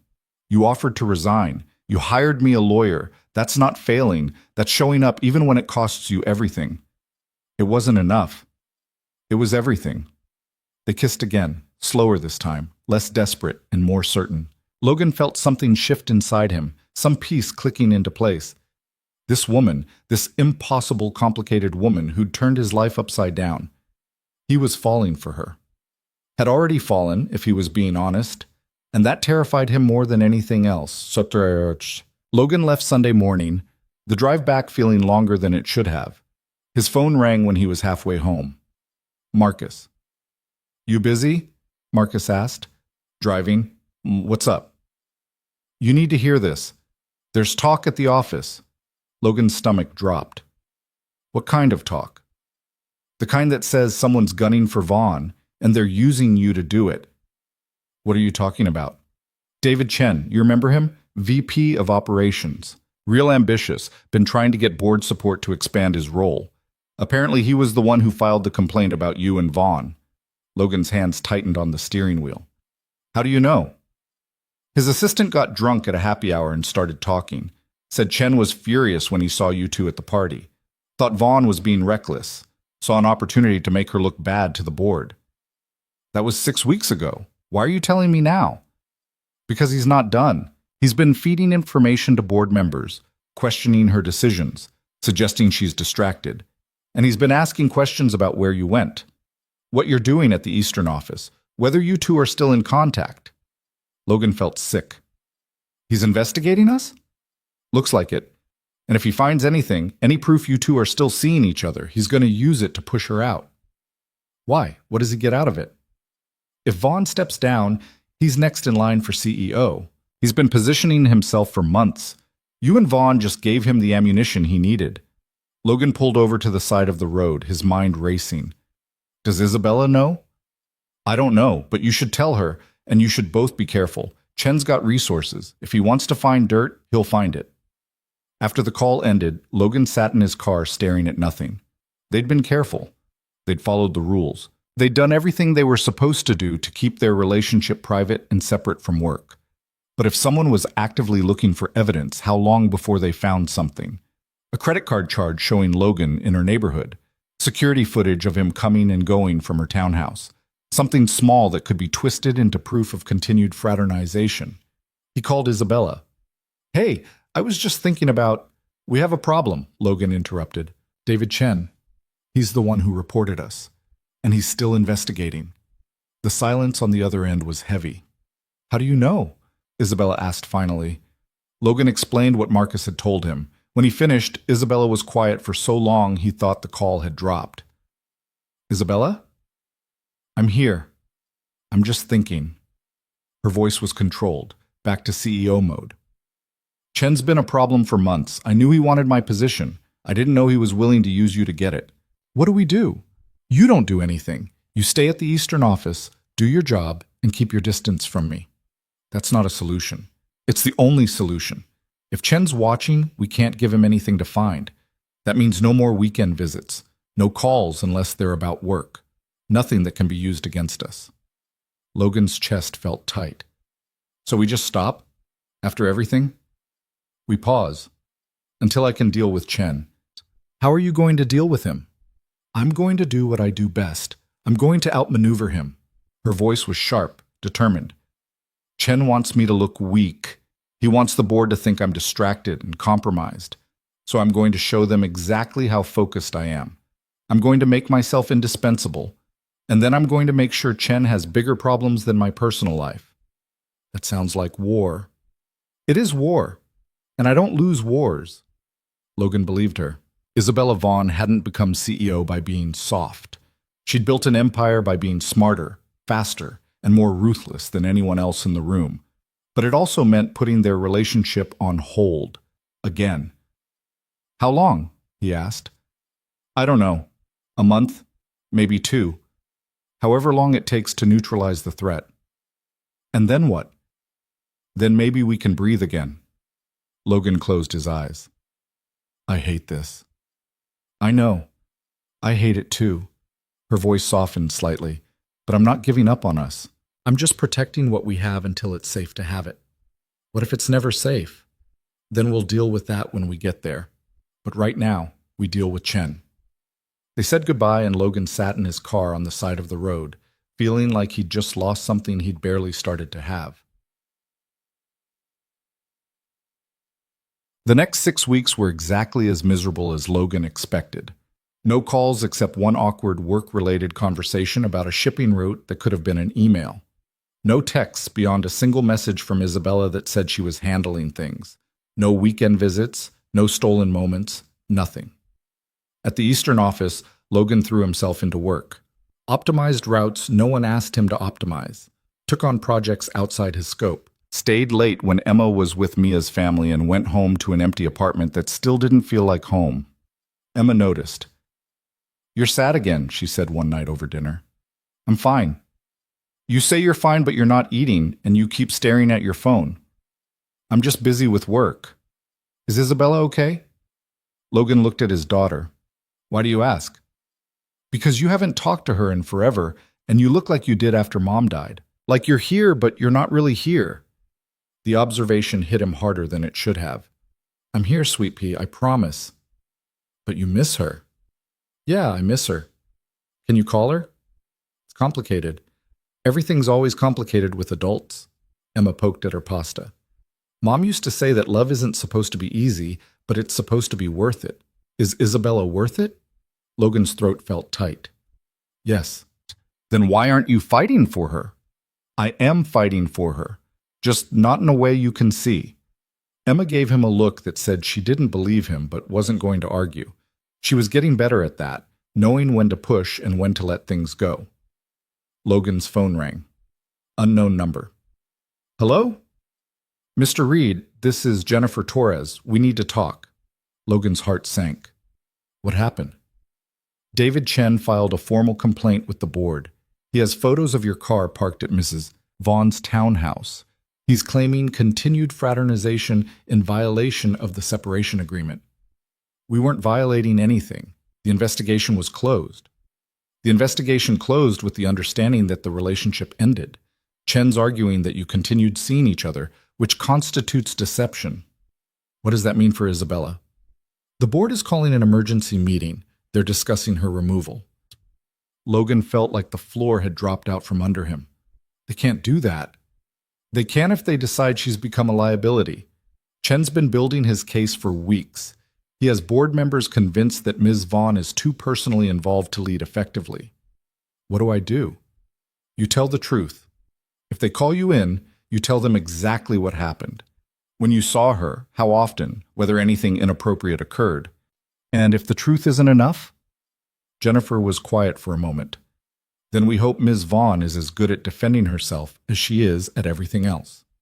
The call came 2 days later. The board wanted Logan's testimony. They wanted him to come back to Meridian headquarters, sit in a room with a dozen executives, and answer questions about his relationship with Isabella Vaughn. Logan made arrangements for Emma to stay with Mia's family, took a personal day, and drove the 2 hours to a building he'd hoped never to see again. Jennifer met him in the lobby. They're waiting upstairs, conference room A. Ms. Vaughn is already there. How is she?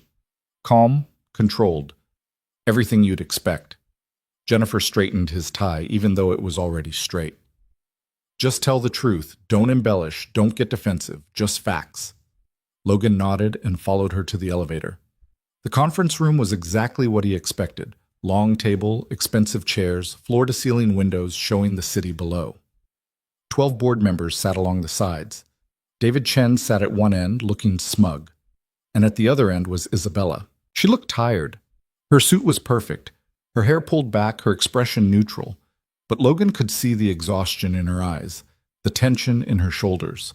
Their eyes met for half a second before Logan forced himself to look away. Mr. Reed, thank you for coming. The board chair, an older man with silver hair, gestured to a chair in the middle of the table. We have some questions about your relationship with Ms. Vaughn. Logan sat. I'll answer what I can. Were you romantically involved with Ms. Vaughn while both employed at Meridian Industries? We had conversations at a company party and met a few times outside of work. I wouldn't call it romantic involvement. But you were interested in her? Yes. And she was interested in you? Logan glanced at Isabella. She was watching him with an expression that gave nothing away. You'd have to ask her. We're asking you, Mr. Reed. Did Miss Vaughn express romantic interest in you? She expressed interest in talking to me like I was a person instead of an employee number. If that's romantic, then yes. One of the board members leaned forward. Did you engage in a physical relationship? No, not while we were both at Meridian. What about after you transferred? Logan hesitated. This was it. He could lie, could say they'd had no contact, could protect Isabella by denying everything. But lying would make it worse if Chen had more evidence. And more than that, he was tired of hiding. After the investigation closed, we saw each other occasionally on weekends when my daughter was otherwise occupied. We had dinner, we talked. We're trying to figure out if we have something real worth pursuing. So you continued the relationship despite the separation agreement. The separation agreement said we couldn't have workplace contact. I work in a different office, report to a different supervisor, and have no professional interaction with Miss Vaughn. We followed the terms. David Chen spoke for the first time. But you continued a personal relationship, which suggests that the transfer was meaningless, that Ms. Vaughn used her position to create a loophole that allowed you both to continue an inappropriate relationship. Logan looked at him. With all due respect, Ms. Vaughn didn't create anything. I chose to transfer. I chose to maintain contact with her after the investigation closed. Those were my decisions. Decisions influenced by your relationship with the CEO. Decisions influenced by the fact that I'm a grown man capable of making my own choices. The board chair held up a hand. Let's stay focused. Mr. Reed, has Miss Vaughn ever used her position to provide you with preferential treatment, better assignments, faster promotions, anything that would constitute an abuse of power? No, I've received nothing but the standard treatment any employee would get. Then why pursue a relationship that created such significant complications? Logan looked at Isabella again. She was watching him with something that looked like fear buried under layers of control. Because she saw me when I was invisible, Logan said quietly. Because she treated me like I mattered when most people treated me like I was just taking up space. Because in 3 years of barely surviving, she made me remember what it felt like to actually live. And because I thought maybe two people who'd forgotten how to be human could figure it out together. The room was completely silent. That's not a professional answer, Chen said. You didn't ask a professional question. You asked why I pursued a relationship that complicated my life. That's the answer. The board chair looked at Isabella. Ms. Vaughn, do you have anything to add? Isabella stood slowly. She looked at Logan, then at the board, then at Chen. Mr. Reed is right, about all of it. I developed feelings for an employee which was inappropriate regardless of the circumstances. When those feelings were discovered, I fought to protect him from consequences while accepting my own. I followed every recommendation from HR. I signed every document. I did everything asked of me. She paused. But I didn't stop caring about him. And I'm not going to pretend I did to make this board feel comfortable. You're admitting to continued violation of company policy, Chen said. I'm admitting to being human, which apparently is grounds for removal in this company. It's grounds for removal when it compromises your judgment. My judgment built this company back from bankruptcy. My judgment tripled your portfolios. My judgment made Meridian Industries relevant again. And my judgment in my personal life is none of your concern as long as it doesn't affect my professional performance. Isabella's voice was steel. Show me one decision I've made as CEO that was compromised by my relationship with Mr. Reed. One contract I mishandled, one initiative that failed, one quarter where we didn't exceed projections. Show me proof that my personal life damaged this company in any measurable way. No one spoke. You can't, Isabella continued, because it didn't. The only thing my relationship with Logan Reed did was make me remember that I'm more than a profit margin. And if that makes me unfit to lead, then maybe you need a CEO who's willing to be nothing but a profit margin. But that's not who I am anymore. She sat down, her hands folded calmly on the table, looking every inch the woman who'd rebuilt an empire. The board chair cleared his throat. Thank you both for your candor. We'll deliberate and provide a decision within 48 hours. Logan was dismissed. He walked out of the conference room without looking back, his heart pounding. Jennifer caught up with him at the elevator. That was either brilliant or career suicide, she said. For her or for me. Both. Logan leaned against the wall, suddenly exhausted. What happens now? Now we wait and hope that the board values results more than appearances. The elevator opened. Logan stepped inside, and as the doors closed, he caught one last glimpse of the conference room through the glass walls. Isabella was still sitting at that table, alone, facing down 12 people who held her future in their hands. And Logan realized he'd never seen anyone look so strong while being so completely vulnerable. Part 5. Louis, Guy, viết sao nghìn đến 6.500 từ liên kết liền mạch với các phần trước trong câu chuyện, pha hồi thoại tạo thành một câu chuyện liền mạch khi ghép lại. Mỗi phần liền mạch với phần trước, không giới thiệu lại câu chuyện ở đầu phần mới.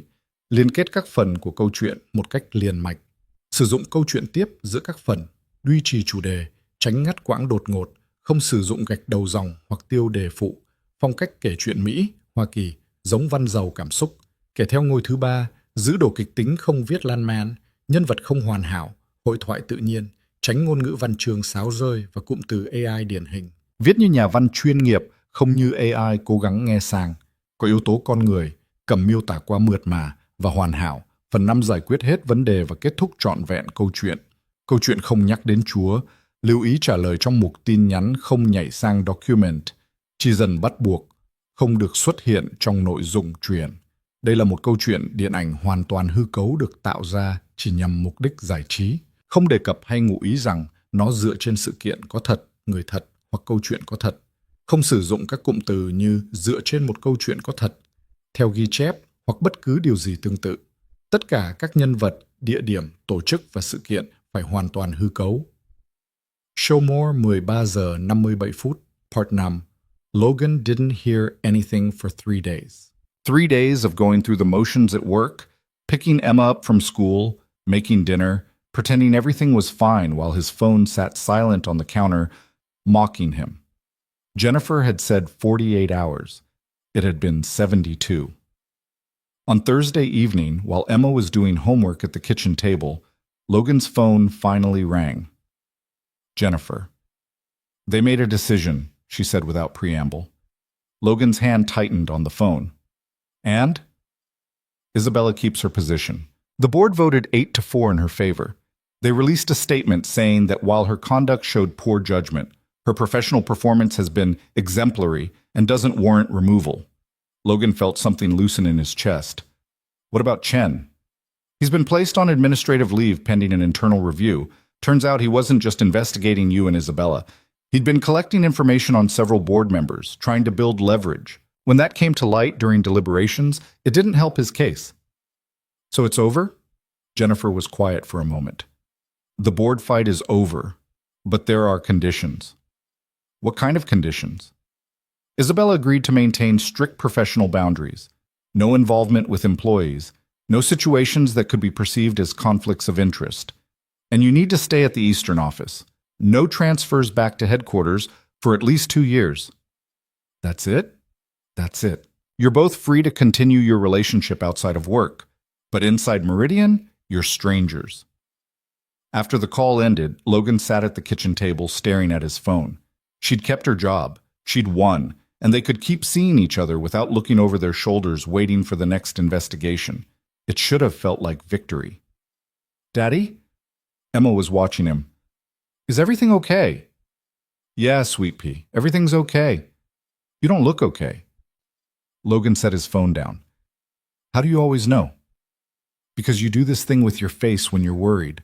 Your eyebrows get close together and you chew on the inside of your cheek. She closed her math book.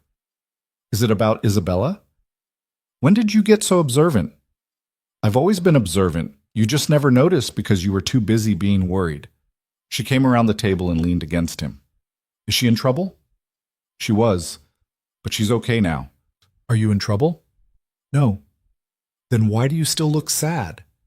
Logan pulled Emma into a hug, holding her close. Because sometimes, even when things work out, they're still complicated. Is that an adult thing? Yeah, that's an adult thing. Emma pulled back and looked at him seriously. Do you love her? The question hit him the same way it had the first time she'd asked.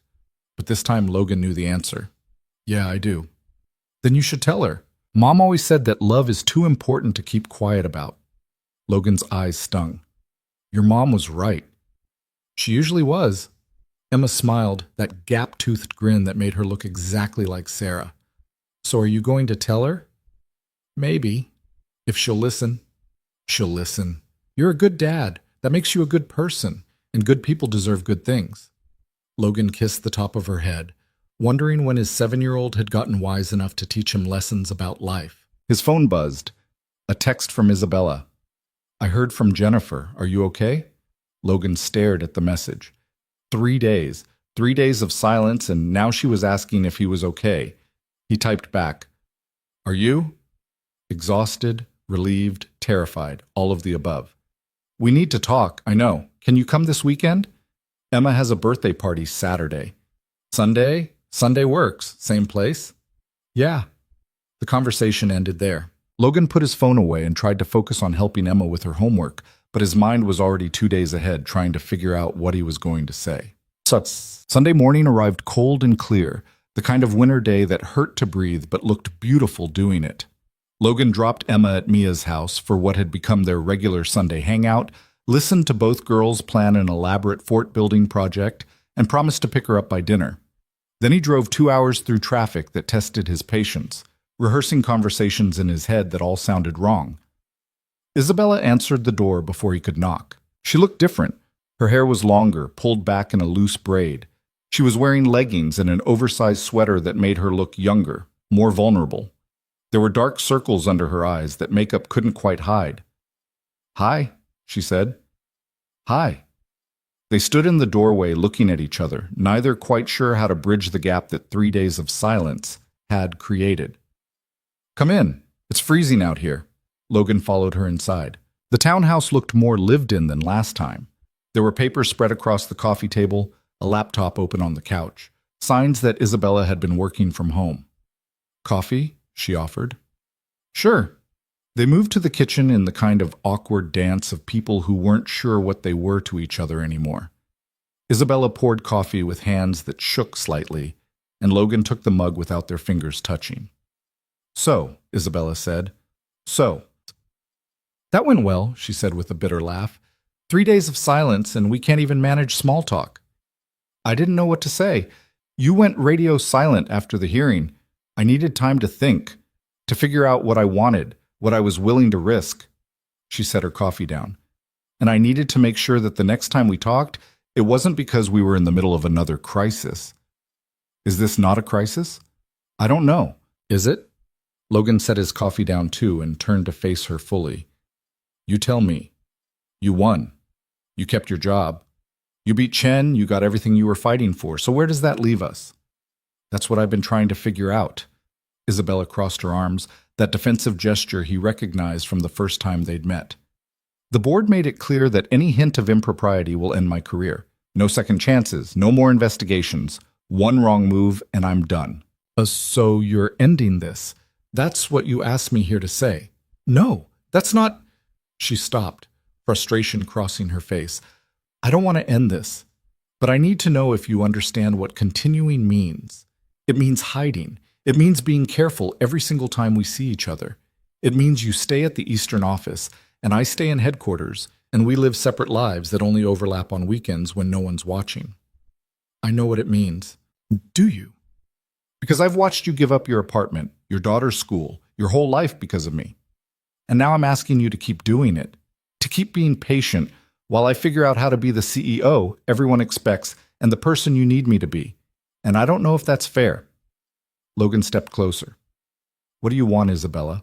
Not what's fair or what's expected. What do you actually want? Her composure cracked. I want you. I want to not have to choose between my career and the one person who makes me feel human.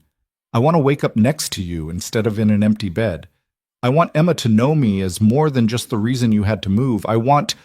Her voice broke. I want everything I spent my whole life convincing myself I didn't need. Then take it. It's not that simple. Why not?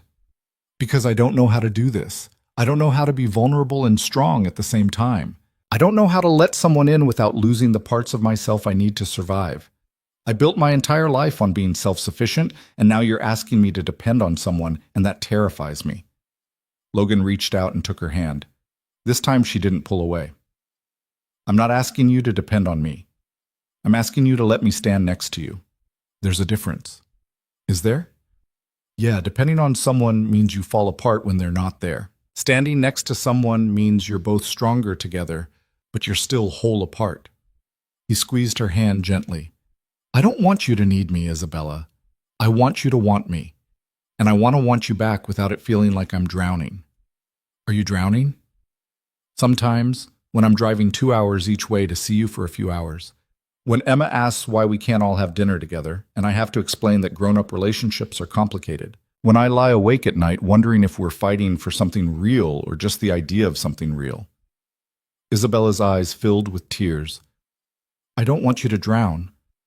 Then let me know this is real. Not the idea of it, not the possibility.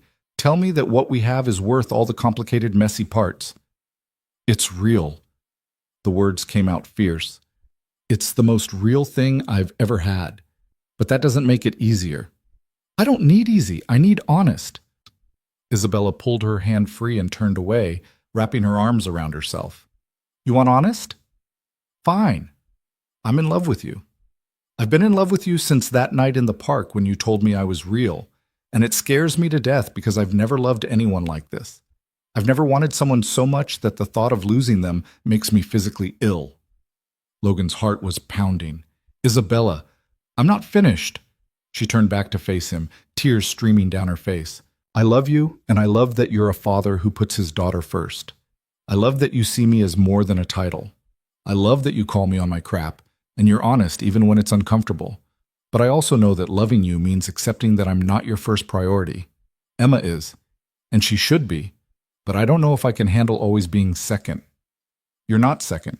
Yes, I am, and I'm okay with that in theory, but in practice, it means you can't just drop everything to see me. It means planning around custody schedules and school events and all the things that come with being a parent, and I don't know if I'm equipped for that. Logan closed the distance between them. Do you want to be equipped for it? What?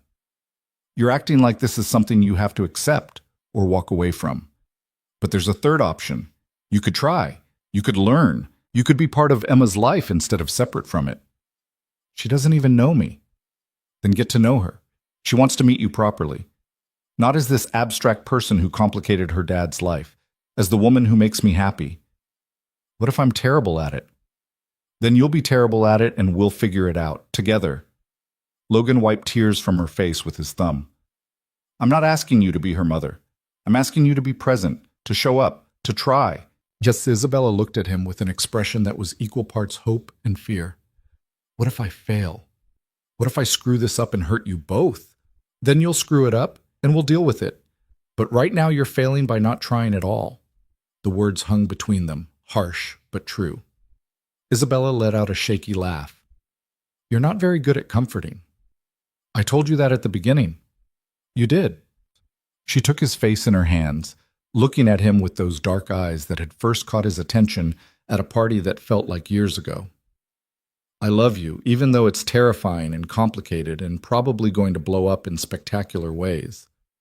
I love you too, even though you're terrible at cooking and you work too much and you think being vulnerable means weakness. I'm working on that last part. I know, I can see it. Isabella kissed him then, soft and careful, like she was afraid he might break. Logan kissed her back, pulling her closer until there was no space between them. When they broke apart, Isabella rested her forehead against his. So what now? She asked. Now we stop hiding. Not at work. We still have to be careful there. But everywhere else. We tell people we're together. We introduce you to Emma properly. We figure out how to build something that works for all three of us. That sounds terrifying. It is, but we're doing it anyway. Why? Logan smiled. Because Emma told me that love is too important to keep quiet about. And she's right. They spent the rest of the day planning, not grand romantic plans, but practical ones. When Isabella could visit without it being a 2-hour drive each way, how to introduce her to Emma in a way that didn't feel forced, what they'd tell people at work who asked questions. It was boring and mundane and exactly what they needed.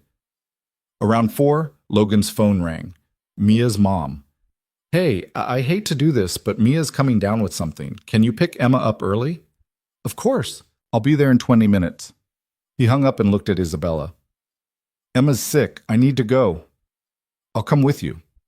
Logan paused. You sure? You said stop hiding. This is me, not hiding. Isabella grabbed her coat. Let's go get your daughter. The drive to Mia's house took 15 minutes. Logan used the time to warn Isabella about what she was walking into. Emma's going to have questions, lots of them, and she's not shy about asking. I can handle questions. Can you handle a 7-year-old interrogating you about your intentions? Isabella laughed nervously. That's actually happening? That's actually happening. They pulled up to a modest house in a neighborhood that looked like every other suburb. Mia's mom, Rachel, answered the door with a sympathetic smile. She's in the living room. Nothing serious, just a stomach thing. Mia gave it to her, apparently. Logan followed Rachel inside, Isabella trailing behind him. Emma was curled up on the couch under a blanket, looking miserable. When she saw Logan, her face brightened slightly. Daddy! Hey, sweet pea, heard you're not feeling great. My stomach hurts. Then Emma noticed Isabella standing in the doorway. Her eyes went wide. You brought her. Is that okay? Emma sat up straighter, despite clearly feeling awful. Yeah, hi, Isabella. Isabella stepped forward, looking more nervous than Logan had ever seen her. Hi, Emma. I'm sorry you're not feeling well. It's okay. Mia threw up twice, so I think I'm doing better than her. Emma studied Isabella with the same intense focus she used on everything. Are you and my dad together for real now? Isabella glanced at Logan, who nodded encouragingly. Yes, Isabella said. We are, if that's okay with you. Why wouldn't it be okay? Because you're important to your dad, and if you're not comfortable with us being together, that matters. Emma seemed to consider this. Do you make him happy? I try to. Does he make you happy? Very much. Then it's okay. Emma settled back into the couch. Can we go home now? I want my own bed. Logan scooped her up, blanket and all. Let's go home. Isabella drove while Logan sat in the back with Emma, who fell asleep almost immediately. She approved of you, Logan said quietly. Isabella glanced at him in the rearview mirror. That was approval? That was Emma giving her blessing. Trust me, if she didn't like you, you'd know. She's amazing. You've done an incredible job with her. We've done an incredible job together. Me and her. We're a team. And now I'm trying to join the team. Now you're trying to join the team, Logan agreed. And it's going to be messy and weird and probably involve a lot of stomach bugs. Isabella laughed softly. I can handle that. They got Emma home and settled into bed. She woke up long enough to ask for water and tell Isabella she should stay for dinner, even though she probably wouldn't eat anything. Another time, Isabella promised, when you're feeling better. Okay, but you have to come back. Dad needs you. After Emma fell asleep again, Isabella and Logan stood in the kitchen of his small apartment that still didn't quite feel like home. She's right, you know, Logan said. I do need you. That's terrifying. Welcome to relationships. It's all terrifying. Isabella leaned against the counter, looking around the apartment. This place is nothing like I imagined. What did you imagine? I don't know. Something more polished, more put together. She gestured at the mismatched furniture, the stack of books on space Emma had left on the coffee table, the photos of Sarah still displayed on the mantel. This is real. This is a life someone actually lives. Does that bother you? No. It makes me want to be part of it. Well, Logan crossed to her and took her hands. Then be part of it. Not perfectly. Not without mistakes. Just show up and try. I don't know how to be someone's girlfriend and someone's potential stepmother figure and the CEO of a company all at the same time. So we figure it out as we go, together.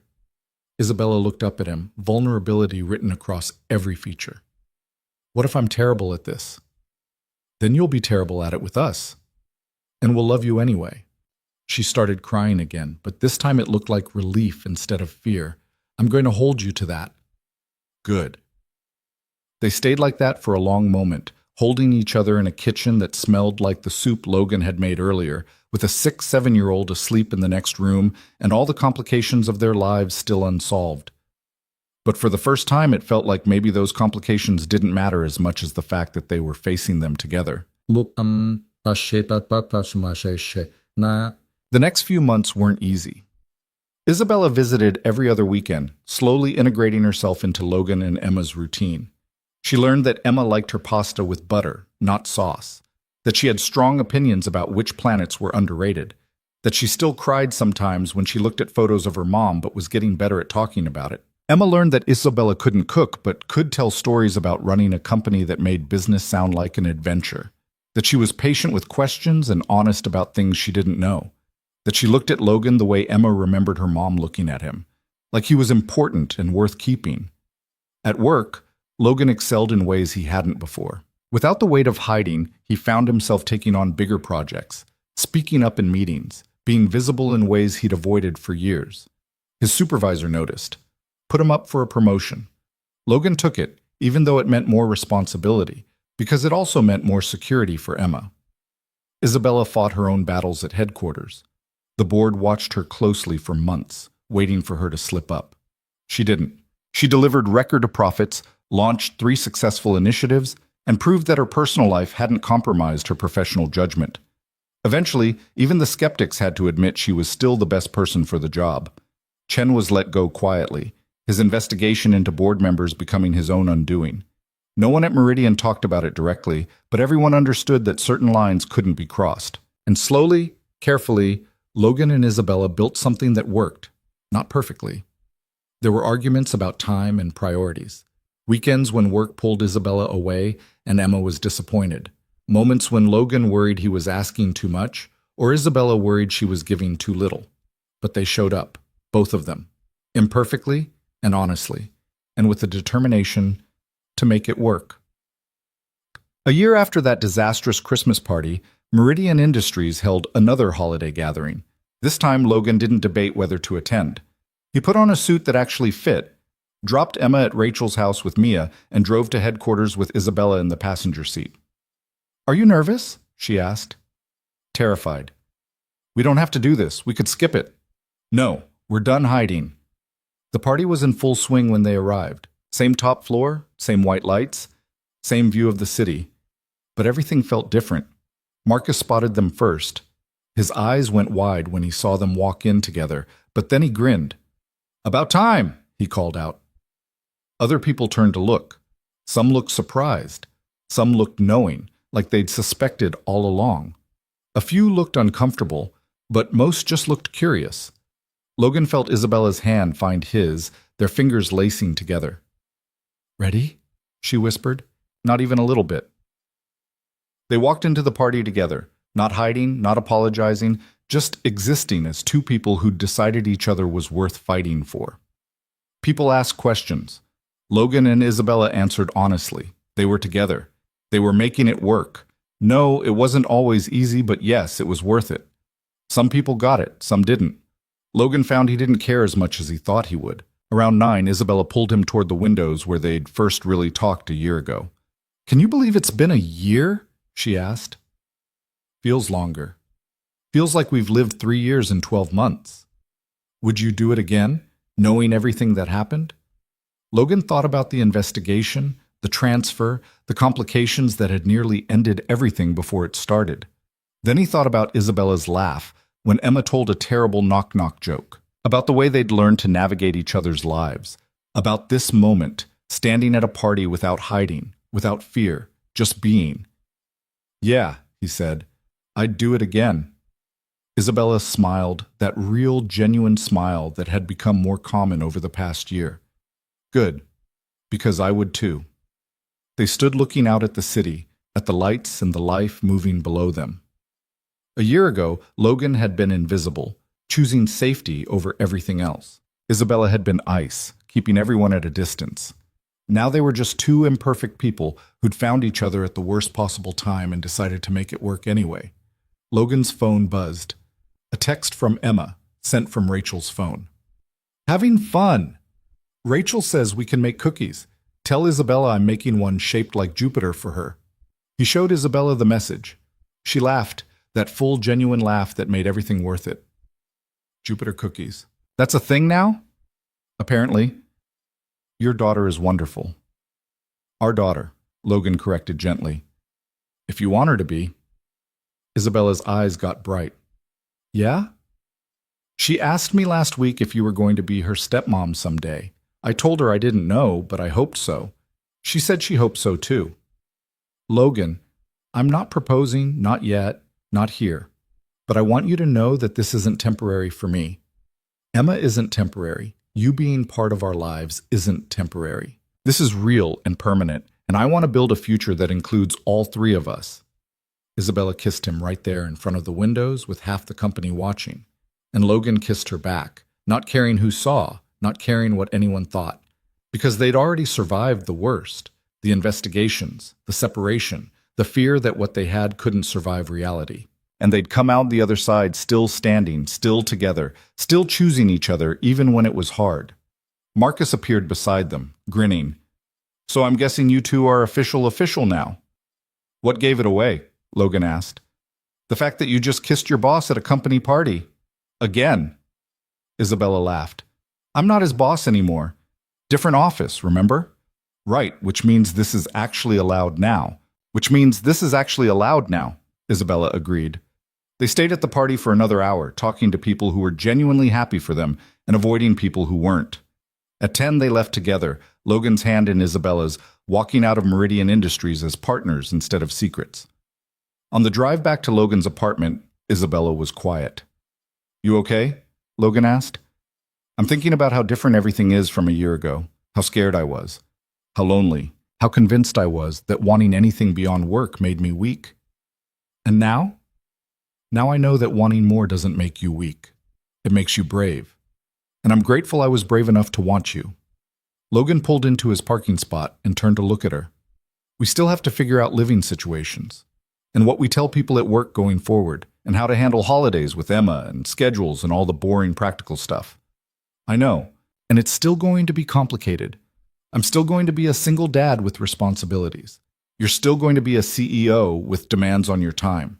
We're still going to have to work at this. I know that too. So why are you smiling? Isabella reached over and took his hand. Because a year ago, I thought the idea of working at a relationship sounded exhausting. Now I think it sounds like the best thing I've ever signed up for.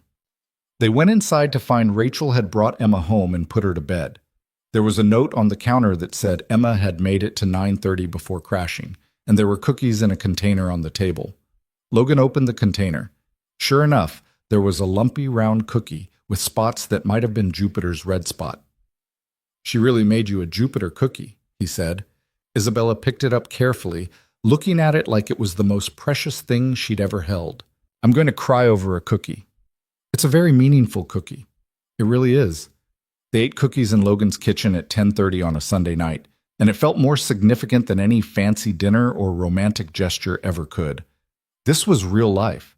Sick kids and work stress and Jupiter cookies and trying to figure out how to build a family that didn't look like anyone expected. And it was messy and imperfect and exactly what both of them needed. 6 months later, on a Saturday afternoon while Emma was at a sleepover, Logan drove Isabella to a park 2 hours away from everything they knew. "Where are we going?" she asked. "You'll see." They pulled up to a small house on a quiet street, nothing fancy but well maintained. A for sale sign stood in the front yard. Logan turned off the car. "I've been looking at places. Somewhere between the Eastern office and headquarters. Somewhere that could be ours instead of just mine or just yours." Isabella stared at the house. "You want to move again?" "I want to move forward, with you, with Emma. I want us to have a place that's built for all three of us, not just cobbled together from separate lives." "This is huge." "I know. Emma would have to change schools again." "I talked to her about it. She's okay with it if it means we all get to be together more." "When did you talk to her?" "Last week. I wanted to make sure she was on board before I said anything to you." Logan reached over and took Isabella's hand. "I'm not asking you to give up your career. I'm not asking you to change who you are. I'm asking if you want to build something with us. A real home. A real life. Not just weekends and stolen moments." Isabella looked at the house, then at Logan, then back at the house. "Can we go inside?" The realtor met them at the door. The house was small but bright, with 3 bedrooms and a backyard that Emma would love. There was a kitchen big enough for all of them to cook in, even if Isabella still couldn't make anything beyond toast. There was an office where Isabella could work from home when she needed to.